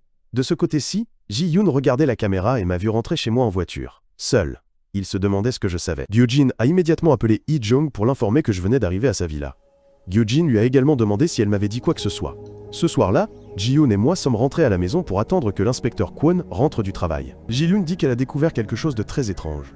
Quand Hee-jung a vu le corps de Mi-kyung dans la maison, elle n'a montré ni surprise ni peur. Il semble qu'elle savait déjà que Mi-kyung était morte. Bien que Hee-jung soit une infirmière, elle était très paniquée quand elle a vu sa voisine se faire assassiner. Mais Ji-yoon a trouvé Hee-jung très suspecte. Quand l'inspecteur Kang est rentré chez lui, j'ai continué à l'interroger sur la mort de Ji-yoon. Il m'a tout raconté. Le meilleur ami de Ji-yoon depuis toujours. Il était donc enceinte quand elle est décédée subitement à l'hôpital de Daeho. Ji-yoon avait découvert le secret du détective Gu Bong, qui se spécialisait dans la photographie des familles en deuil. Gu Bong avoue à Ji-yoon qu'il a reçu l'ordre de quelqu'un de photographier les familles des patients décédés à l'hôpital de Daeho. Pendant que Ji-yoon cherchait le cerveau, un accident s'est produit. L'inspectrice Kang m'a demandé pourquoi. Elle ne croyait pas que Young-soo était le coupable. J'ai immédiatement dit que le motard qui avait heurté ma mère Sa était enfui ce jour-là. Après cela, il a jeté Ji-yoon par terre et est parti. Bien que Young-soo soit celui qui a causé l'accident, il n'est pas celui qui a abandonné Ji-hyun. Parce qu'il était ailleurs à ce moment-là. Hyun-soo conduisait sa mère à l'hôpital Daeho pour une urgence car elle était évanouie dans la salle de bain. Lorsque Gyujin a appelé, elle était toujours éveillée et consciente. Ainsi, la mère de Soo a été emmenée pour des examens plus approfondis. Soji a dit à Gyujin que la fille de la personne qui venait de tomber était une conductrice de taxi qui, or, était très proche. Elle est célèbre pour être une fille dévouée. Lorsque Gyujin entendit cela, il eut immédiatement une nouvelle idée. Il alla dire à Eun-soo que sa mère N était pas gravement blessée. Mais comme elle avait des maladies sous-jacentes, elle a dû être hospitalisée pendant 2 jours. Quand Gyujin a vu Eun-soo encourager et prendre soin de sa mère, une pensée diabolique lui est venue. Cette nuit-là, Hee-jung l'a poursuivi et lui a demandé où il allait. Il a dit qu'il avait quelque chose à faire et est parti. Pendant ce temps, Tan Trakang et moi sommes allés voir Chun-soo. Ils ont demandé à la police d'enquêter sur l'infirmière Hee-jung. Lorsque la police a demandé la raison, tous deux ont déclaré que dans la nuit de l'accident, Young-soo était passé par un péage vers 23 h. Il avait loué une voiture à ce moment-là. L'inspecteur Kang a regardé la boîte noire de la voiture de location et a appris que Young-soo-en n'était pas celui qui avait abandonné Ji-yoon. En outre, Ki-jung possède une villa en banlieue. Bien qu'elle soit orpheline, ses frais de scolarité universitaire ont également été financés par des prêts gouvernementaux. L'appartement dans lequel vit Hee-jung est en location. Elle habite au même étage que Young-soo, dans l'immeuble, et elle est également proche de lui, donc Hee-jung pourrait connaître l'endroit où se trouve Young-soo. Chang-soo ne veut pas accepter les indices fournis par ces deux personnes, car il souhaite enquêter à sa manière. Mais l'inspecteur Kang a dit à voix haute que la police N n'était pas celle qui avait perdu un proche, donc il ne se dépêchait pas d'attraper le vrai coupable. L'inspecteur Kang a ensuite dit qu'il enquêterait sur le détective Gu Bong, ainsi que sur la police. J'avais l'intention de l'accompagner pour rencontrer le détective, mais j'ai soudainement reçu un appel m'informant que la mère de Young-soo venait de décéder. Gyujin s'est rendu aux funérailles pour présenter ses condoléances à Young-soo. Il feint le chagrin et s'excuse auprès d'elle. Young-soo dit aussi que le docteur a fait de son mieux, puis elle incline la tête pour le remercier. Gyujin a tapoté Young-soo sur Val, épaule pour la réconforter. Gyujin et moi étions également venus aux funérailles. Soudain, Ji-chun a vu Gyujin se couvrir la bouche en riant. Alors elle m'a dit de le regarder. Je me tourne vers Gyujin et le vois présenter ses sincères condoléances à Insoo. Ensuite, le médecin sort pour me parler. Ji-yoon me dit de demander à Gyujin pourquoi il riait tout à l'heure. Mais je n'ose pas poser cette question. Le docteur Gyujin se reproche de ne pas avoir pu sauver la mère d'Eun-soo. Je m'incline pour dire au revoir à Gyujin, qui refuse de répondre aux questions de Ji-yoon. Je lui dis qu'elle doit être trompée, car aucun médecin ne rirait aux funérailles d'un patient. Ensuite, nous nous sommes inclinés tous les deux, avec les deux chauffeurs, en signe d'adieu à la mère d'Insoo. Ji-yoon a essayé de regarder autour d'elle pour voir si elle pouvait apercevoir son esprit. Les deux chauffeurs m'ont dit que la mère d'Eun-soo avait chuté et présenté des signes de traumatisme crânien, mais qu'elle allait maintenant bien. La mère d'Eun-soo est décédée d'une crise cardiaque aiguë. Je me souviens qu'elle souffrait d'amnésie mais était en bonne santé. Quand Ji-yoon et moi sommes sortis du taxi pour partir, nous avons vu l'esprit de la mère d'Eun-soo assise dans la voiture. Elle m'a demandé de faire venir Insoo. Je l'ai sorti de la voiture et lui ai dit que sa mère était là. Ji-yoon a ensuite demandé à la mère d'Eun-soo de raconter un souvenir qu'elles étaient les seules à connaître. Insoo, agacée de penser que je me moquais d'elle, s'est retournée et s'en est allée. Je l'ai vue et j'ai dit que sa mère avait dit qu'elle avait très bien chanté sur scène au lycée. Insoo entendit et se retourna. Je lui ai répété ce que sa mère avait dit. Elle était venue voir Insoo jouer, mais elle était cachée de peur que sa fille n'ait honte de voir sa mère en uniforme de travail. Ensuite, Insoo nous a fait monter dans son taxi. Je lui ai raconté ce que sa mère avait dit, à savoir que son esprit se souvenait maintenant de tous ses souvenirs. Elle était très heureuse qu'Insoo l'ait emmenée au travail en taxi. Pour elle, Insoo était la plus belle des fleurs. Elle la remercia d'être sa fille. Insoo fondit aussi en larmes et remercia sa mère d'être sa mère. La mère continua de dire à Insoo de faire tout ce qu'elle voulait et de vivre très heureuse. De ce côté, l'inspecteur Kang et deux policiers sont venus chercher Gu Bong. Mais quand ils ont ouvert la porte, ils l'ont trouvé allongé sur le sol, ne respirant plus. Chan-suk appela immédiatement ses coéquipiers pour enquêter sur la scène. À ce moment-là, Hee-jung conseilla à Gyujin d'arrêter ses actes répréhensibles, car la police pourrait les soupçonner. Mais Gyujin a dit à Hee-jung de ne pas s'inquiéter. Tant qu'il nettoierait la scène, personne ne pourrait trouver de preuves pour les accuser. Gyujin a également dit que Hee-jung était la personne en qui il avait le plus confiance. Auparavant, lorsque Gyujin était au lycée, son père le grondait et le frappait constamment. Mais Hee-jung l'a protégé de toutes ses forces. C'est pourquoi elle a tué le père de Gyujin pour le libérer. Et c'est Gyujin qui a tué Gu Bong pour confisquer son téléphone. Gyujin a également pris une photo que Gu Bong a conservée pour le faire chanter. Lorsque Jin Ki-hyun et moi sommes rentrés à la maison, nous avons trouvé Gyujin chez ma grand-mère. Il dit qu'il est venu ici pour apporter des médicaments contre l'hypertension artérielle à la dame. Jin-yoon est très méfiant de l'apparition de ce médecin. Gyujin demande à emprunter les toilettes. Ensuite, il est curieux des pièces de la maison. Quand il est entré dans ma chambre, Ji-yoon a crié fort pour m'appeler. Quand je suis arrivé, Gyujin a expliqué qu'il avait vu la porte de cette chambre ouverte. Alors il est entré pour voir. Il m'a demandé si j'avais jamais pensé à devenir policier. Gyujin était également curieux à propos du vieux chargeur de téléphone dans la chambre. J'ai dit que C était le chargeur de téléphone de ma grand-mère. Ensuite, j'ai interrogé Hee-jung, car je pensais qu'elle pourrait être complice de Young-soo. Gyujin m'a demandé si j'avais des preuves, mais j'ai répondu que non. Gyujin a dit que l'infirmière Hee-jung était une personne très douce et gentille. Elle ne soutiendrait absolument pas un meurtrier. Gyujin a pensé que j'ai été bouleversé par la mort de ma mère, donc je ne faisais que des suspicions. Après avoir dit cela, Gyujin est parti. L'apparition de Gyujin chez moi étant très inhabituelle, Ji-yoon et moi avons décidé d'aller chez Young-soo pour enquêter davantage. Nous y avons rencontré Mi-kyung, qui était également présente. Ji-yoon demande pourquoi Young-soo a volé des sédatifs pour lui en faire une injection au lieu de l'emmener à l'hôpital pour un traitement. Mi-kyung dit qu'elle a très peur des hôpitaux. Le dernier jour, Yang-soo quitta la maison. Il semblait qu'il venait de finir de lire un mot, car il se précipita dehors. Il est possible que le mot soit encore quelque part dans la maison. Ensuite, les trois ont fouillé toute la maison. J'ai trouvé un mot sur une pile de journaux qui disait « Venez me chercher si vous avez besoin d'aide ». De ce côté, Gyu-jin retourne à l'hôpital et réprimande Hee-jung pour ses actions négligentes. Il sort une photo de la moto. Sur la photo, un porte-clés avec le badge de l'hôpital Daeong apparaît et ce porte-clés se trouve dans le sac de Hee-jung. Gyu-jin a dit que cette photo N n'était pas le fichier original.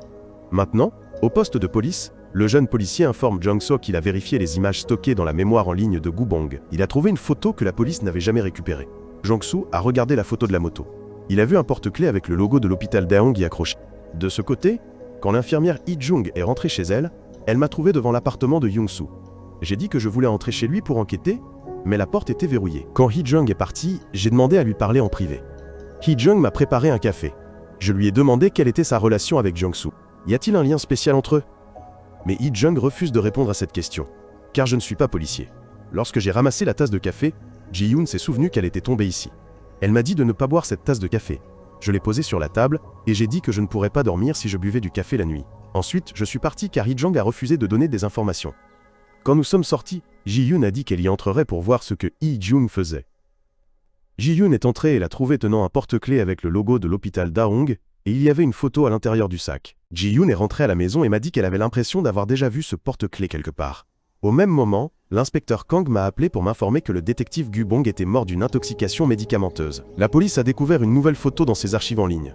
Il m'a ensuite envoyé la photo. J'ai regardé la photo de la moto et j'ai vu le porte-clés que Ji-yoon avait. À peine mentionné, le lendemain matin, les deux se sont rendus à l'hôpital pour interroger Hee-jung. Je me suis précipité vers Soji et lui ai demandé si elle reconnaissait l'écriture sur le mot. Soji compare le mémo au dossier qu'elle tient et réalise qu'il pourrait s'agir de l'écriture de Hee-jung. J'ai immédiatement photographié le dossier que Soji tenait et lui ai dit de ne rien dire à personne à ce sujet. À ce moment-là, Gyu-jin observait également depuis une hauteur. Ensuite, il a demandé à Soji ce que je faisais. Soji Sei a menti en disant que Ji était venu lui emprunter de l'argent. Après cela, elle invita Gyu-jin à manger des pâtes avec elle. Mais il dit froidement qu'il n'aimait pas la cuisine occidentale. Gyu-jin informa Hee-jung que je venais d'arriver. Hee-jung a également dit qu'hier, il était allé chez Jung-soo pour enquêter. Soudain, la police est arrivée et a annoncé qu'elle allait perquisitionner l'hôpital pour enquêter sur le meurtre en série. Chang-soo montre la photo à Hee-jung et lui demande si c'est le symbole de cet hôpital. Hee-jung répond calmement que le porte-clés est un cadeau de remise de diplôme pour les étudiantes infirmières de l'université Daehan. Chang-soo a dit que le propriétaire de ce porte-clés était lié à cette affaire. Cependant, Jung-soo n'est pas diplômé de l'université Daehan. Chang-soo se souvient que Hee-jung est diplômé de l'université Daehan. Elle a dit que la plupart des gens ici étaient diplômés de cette université. Ensuite, elle a demandé la permission aux policiers et est partie. De son côté, Gyu-jin est arrivé là où Jung-soo était détenu. Gyu-jin a ramassé la seringue et l'a injectée dans son corps.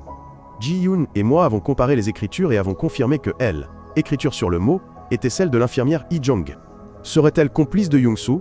Ji-yoon a dit que seule la découverte de Jung-soo révélerait la vérité, mais qu'on ne pouvait pas utiliser le mot pour accuser Hee-jung. Après cela, l'âme de Ji-yoon eut l'impression de fondre. À ce moment-là, le corps de Ji-yoon était également en proie à des convulsions. Le médecin lui a administré un sédatif, de sorte que l'âme de Ji-yoon est revenue à la normale. Ji était inquiet, craignant qu'elle ne quitte ce monde. Mais elle a dit qu'elle devait attraper le coupable, avant de disparaître. J'ai dit que je serais là-bas pour provoquer Hee-jung. Je lui ai montré le mémo et j'ai dit que Sban était le mémo qu'elle avait donné à Jung-soo.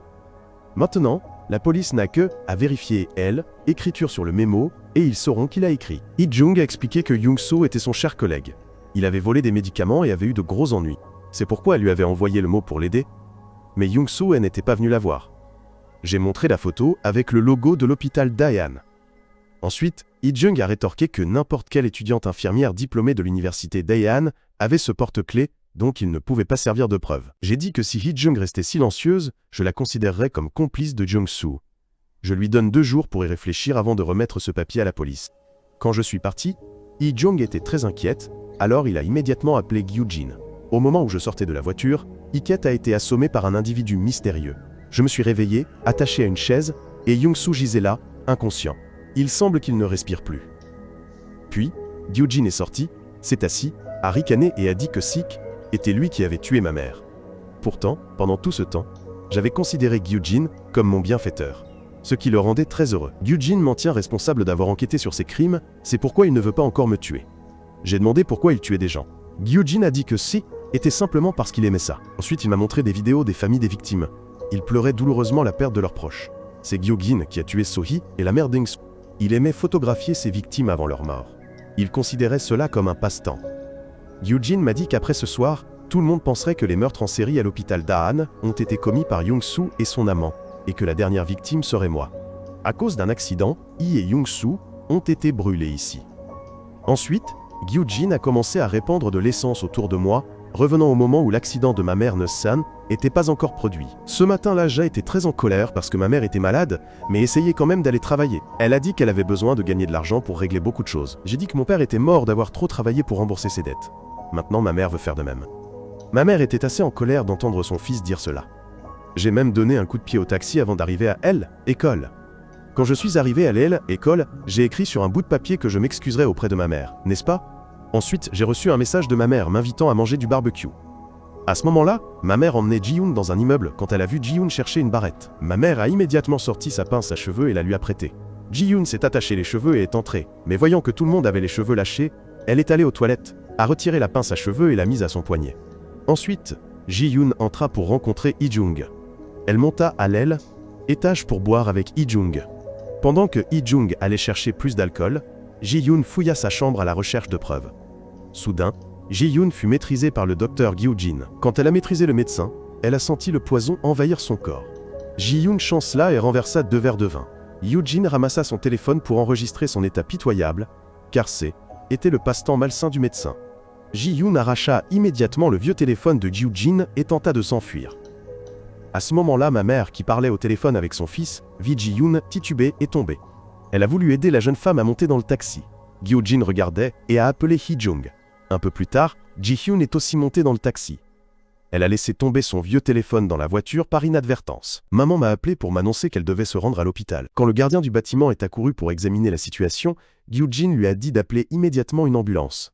Un moment plus tard, je suis arrivé, et j'ai poussé Gyujin à terre. Mais il m'a expliqué qu'il était médecin urgentiste. Il m'a dit que ma mère avait été heurtée par la voiture de quelqu'un d'autre. Ma mère a essayé de tout me dire, mais elle n'avait plus la force. Gyujin a fait semblant de s'inquiéter et a commencé à lui faire du massage cardiaque. Lorsque ma mère a été transportée en ambulance, Gyujin ne m'a pas laissé entrer avec elle, car il n'y avait plus de place. J'ai voulu prendre la voiture de ma mère, mais comme je devais protéger la scène, j'ai pris un autre taxi. Alors que Gyujin et ma mère étaient dans l'ambulance, Gyujin lui a secrètement injecté une seringue. Au même moment, Lee-jung, portant un casque, s'est approchée du taxi. Elle a pris Ji-yoon, inconsciente, sur sa moto et a quitté les lieux. Pendant ce temps, Ji était dans un autre taxi, coincé dans les embouteillages, alors je suis descendu et j'ai couru à l'hôpital. Le directeur Kang était en route pour rentrer chez lui quand il a vu Ji-yoon abandonné dans la rue et a appelé une ambulance. Quand je suis arrivé à l'hôpital, ma mère, N, n'était plus en vie. De retour au présent, Gyujin allume un briquet et met le feu à l'essence au sol pour me brûler. Puis, il sort. Ji-yoon essaye de me détacher, mais elle n'y parvient pas. Elle a utilisé son âme pour le protéger. À ce moment-là, 2 policiers et l'inspecteur Kang sont également arrivés sur les lieux. Ils ont vu le feu qui faisait rage à l'intérieur et ont utilisé des extincteurs pour, éteindre. Une fois l'incendie maîtrisé, Vettel, équipe de secours, a transporté le corps de Young-soo dans le véhicule. Jector était en sécurité grâce à la protection de l'esprit de Ji-yoon.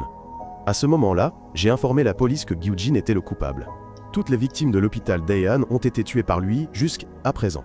Il s'avère que j'avais installé une application de suivi sur le téléphone de l'inspecteur Kang auparavant, de sorte qu'ils connaissaient tous les deux leurs déplacements et leurs positions mutuelles. C'est pour cela que la police a pu se rendre sur les lieux. Pendant ce temps, Gyujin se cachait au loin, observant la situation. Il appelle Lee-jung pour un rendez-vous. Ji-yoon est rentré à la maison et s'est excusé auprès de moi pour elle. Sa mère venait de mourir. Ensuite, Ji-yoon est allé directement dans sa chambre. J'ai voulu ouvrir la porte pour entrer, mais j'ai pensé que Ji-yoon avait besoin d'un peu d'espace pour réfléchir, alors j'ai décidé de la laisser seule. Ji-yoon regarda la photo de ma mère et moi, puis elle fondit en larmes. Je me suis assis dehors, et j'ai dit « Si ma mère n'avait pas rencontré Ji-hoon, elle serait peut-être encore en vie aujourd'hui, mais sa mort n'est pas la faute de Ji-hoon, car elle est aussi une victime et a été poussée dans cette situation. De plus, Ji-hoon m'a sauvé la vie tout à l'heure, donc tu n'as plus à te sentir coupable et à éviter. J'espère que tu ne pleureras plus, car nous devons faire payer Gyujin pour ses crimes. » Mes mots ont beaucoup amélioré l'humeur de Ji-hyun. Elle est sortie et a dit que nous devions attraper ce salaud de Gyujin. Le docteur Gyujin était aussi celui qui avait attaqué Chung. Il a donné une bouteille de boisson énergisante à Chung. Chung lui faisait confiance, alors elle a bu la bouteille. Ensuite, elle s'est sentie étourdie, alors quand Chung a grimpé à l'éblouie échelle, elle est tombée et est morte.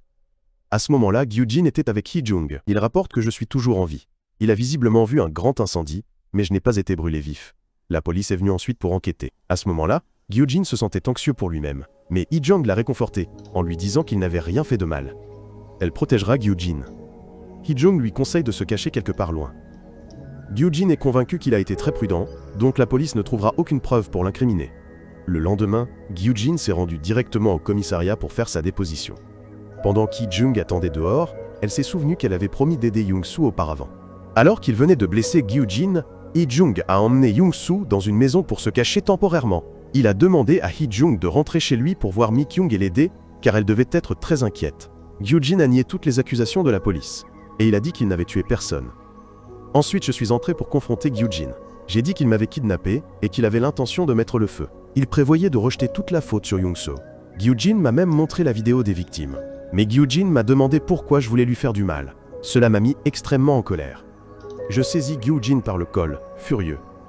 Mais ensuite, la police a annoncé que Gyujin devait être libéré, parce qu'il n'y avait pas de caméra de sécurité sur les lieux de l'incendie, et que Gyujin avait également un alibi. Je suis très en colère contre la décision de la police. Gyujin est sorti fièrement du poste de police. Il est monté dans la voiture de Hee-jung pour partir. Ji-yoon était tellement furieuse de l'attitude arrogante de Gyujin qu'elle m'a demandé de restaurer le téléphone. Elle se souvenait que Gyujin Sa était filmé avec ce téléphone le jour de l'accident. Elle était certaine qu'il y avait d'autres clips sur ce téléphone. J'ai dit que la récupération des données du téléphone était impossible, car Ji-yoon et moi étions allés au magasin de réparation de téléphone la dernière fois. Lorsque le téléphone était sur le point d'être réparé, elle, âme de Ji-yoon, était sur le point de disparaître. J'ai donc empêché le réparateur de réparer le téléphone. Ensuite, nous sommes allés ensemble voir Wang Sung. Wang Sung m'a dit de ne pas toucher le téléphone, sinon Ji-yoon disparaîtrait immédiatement. Les humains ne touchent pas naturellement des objets possédés par des démons, car cela comporte de nombreux risques. De ce côté, Gyujin est retourné à l'hôpital et a dit à Hee-jung qu'il prévoyait d'installer cette caméra dans son taxi, car Gyujin sentait qu'il avait découvert quelque chose. Au début, j'ai demandé s'il connaissait Ji-yoon. Il m'a aussi vu parler toute seule. J'ai aussi erré autour de l'hôpital d'Aye. Gyujin ne comprenait pas comment Ji était au courant de la villa, ni comment il avait réussi à s'échapper de l'incendie. J'avais également enquêté sur de nombreux secrets de Hee-jung. Gyujin me trouvait donc très suspect. Cette nuit-là, après que Ji-yoon soit rentrée chez elle, elle n'a cessé de me supplier de restaurer le téléphone, car il ne pouvait pas laisser Gyujin vivre ainsi. J'ai refusé catégoriquement. Je pensais que Gyujin avait sauvegardé les vidéos originales sur une clé USB ou un ordinateur, car était son passe-temps. Il devra regarder des vidéos régulièrement. Pendant ce temps, à l'extérieur, Gyujin utilise un logiciel pour forcer la serrure de mon taxi. Il a installé une caméra cachée sur le toit de la voiture, pour pouvoir voir et entendre tout ce qui se passe dans ce taxi. Le lendemain matin, Gyujin a vérifié les caméras du taxi et m'a vu parler toute seule. Il m'a vu entrer dans la maison pour chercher un chargeur de téléphone pour Ji-hyun. J'ai branché le chargeur du téléphone et dit « C'est ta vie, Ji-hyun ». Gyujin a vu cette scène et a pensé que Ji était fou. Mi-kyung est apparue et a dit à Ji-hyun et à moi qu'elle avait dit au coupable que ce N n'était pas Young-soo. Elle supplia les deux hommes de l'emmener auprès de Young-soo. Quand les trois arrivèrent à l'entrepôt déjà incendié, ils trouvèrent l'esprit de Young-soo assis là. Mi-kyung se précipita joyeusement dans ses bras. Young-soo réalisa également que sa bien-aimée était morte. Mi-kyung dit qu'après qu'il soit parti de la maison, quelqu'un était entré et lui avait injecté un médicament.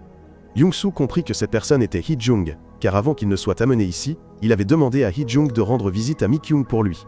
Young-soo a donné à Hee-jung le mot de passe de son appartement et il s'est avéré que Hee-jung a injecté la dernière dose à Mi-kyung. Mais cette fois, Young-soo était extrêmement en colère et désespéré. Il a le sentiment que Hee-jung et Gyujin sont vraiment trop cruels. Non seulement ils ont tué Young-soo et l'ont blâmé, mais ils ont aussi tué la personne que Young-soo aimait le plus. Ensuite, l'âme de Young-soo a commencé à disparaître dans la fumée noire. Il jura qu'il ne pardonnerait jamais à ces deux scélérats. Mi-kyung supplia Young-soo de ne pas l'abandonner. Ji-yoon et moi lui avons dit de monter au ciel avec son amant. Ils promirent de trouver un moyen pour que les deux meurtriers paient pour leurs crimes. Young-soo a dit que lorsqu'Hee-jung l'a emmené dans la villa, il avait mal à la tête, il a donc enregistré. Mais Young-soo a envoyé cet enregistrement au téléphone de sa grand-mère à la campagne. Cet enregistrement peut m'aider. Ensuite, Young-soo et Mi-kyung montent ensemble au paradis.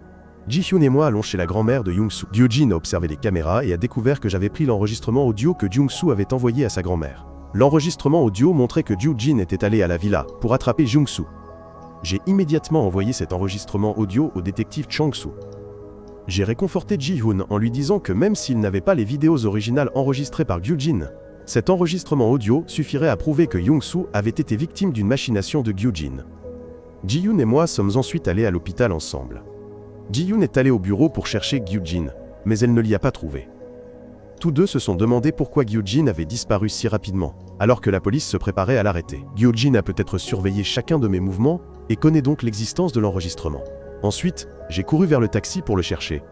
Gyu-jin le surveillait également par caméra. Ensuite, j'ai trouvé une caméra cachée dans le taxi, alors j'ai dit à Gyu-jin que je l'attraperais certainement. Puis j'ai marché sur la caméra.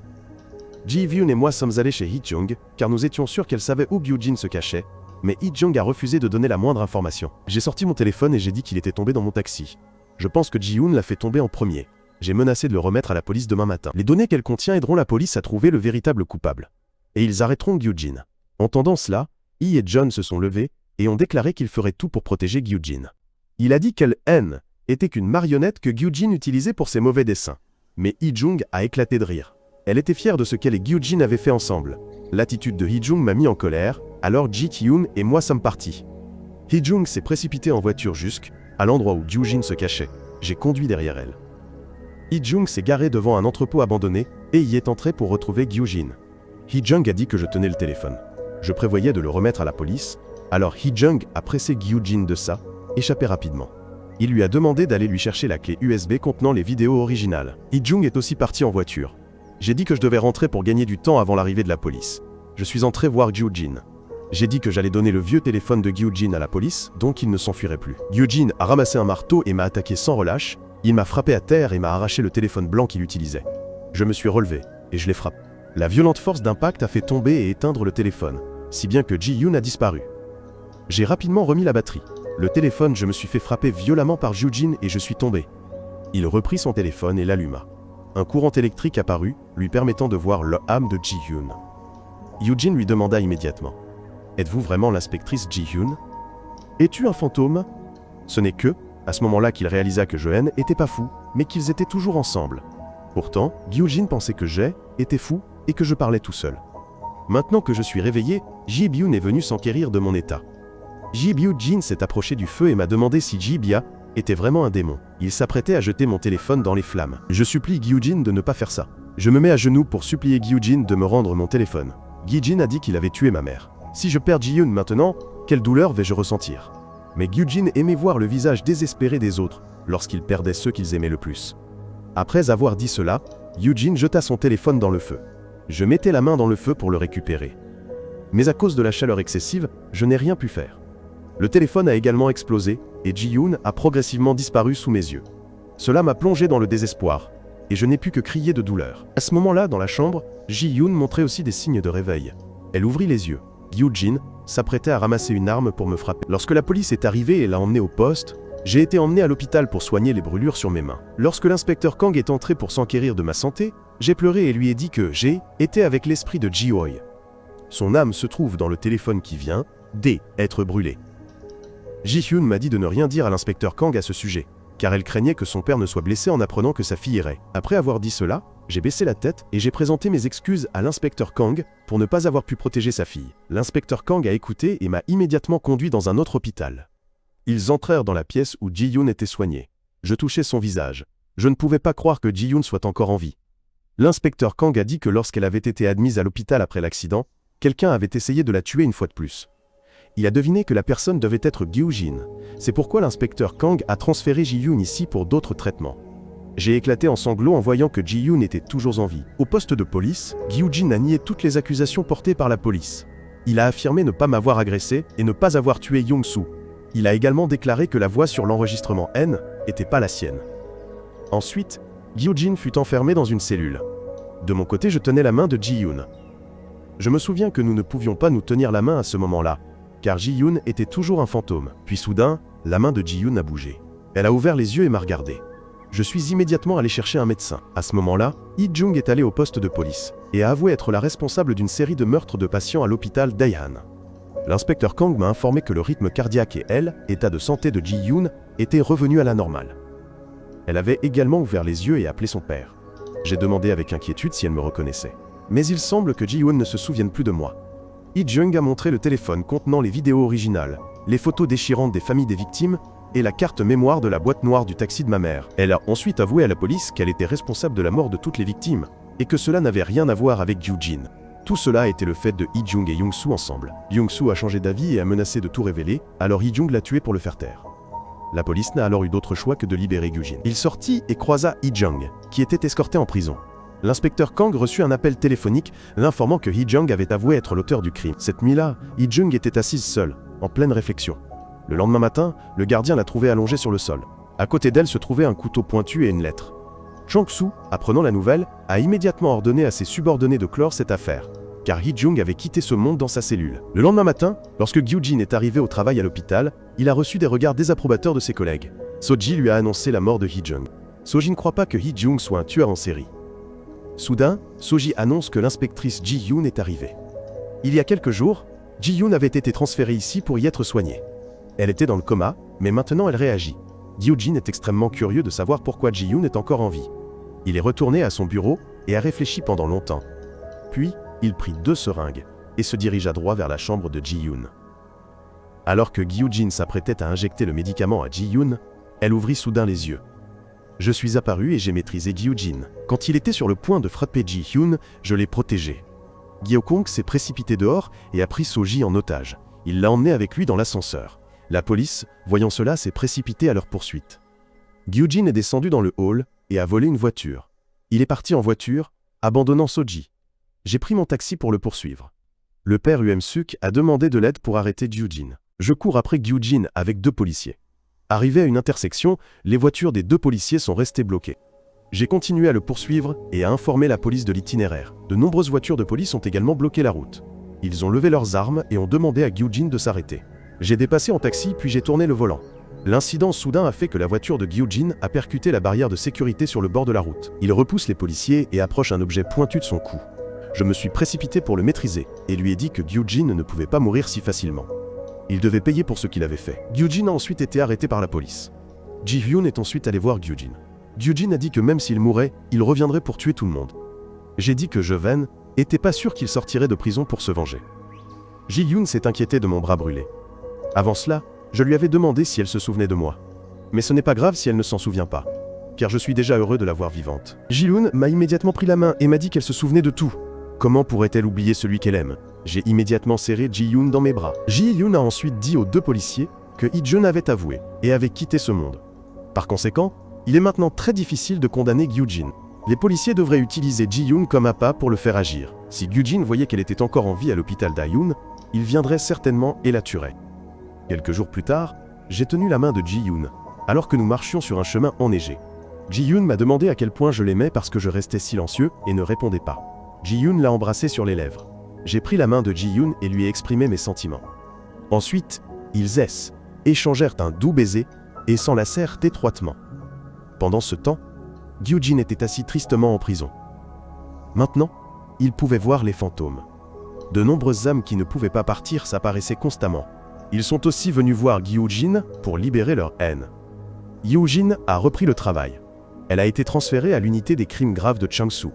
L'unité des crimes graves reçoit des informations sur une nouvelle affaire, mais Chang-soo dit à Ji-hyun de se reposer et de reprendre le travail demain. Ji-hyun a refusé de manger avec son père pour aller à un rendez-vous. J'ai emmené Ji-hyun jouer au bowling avec mes collègues.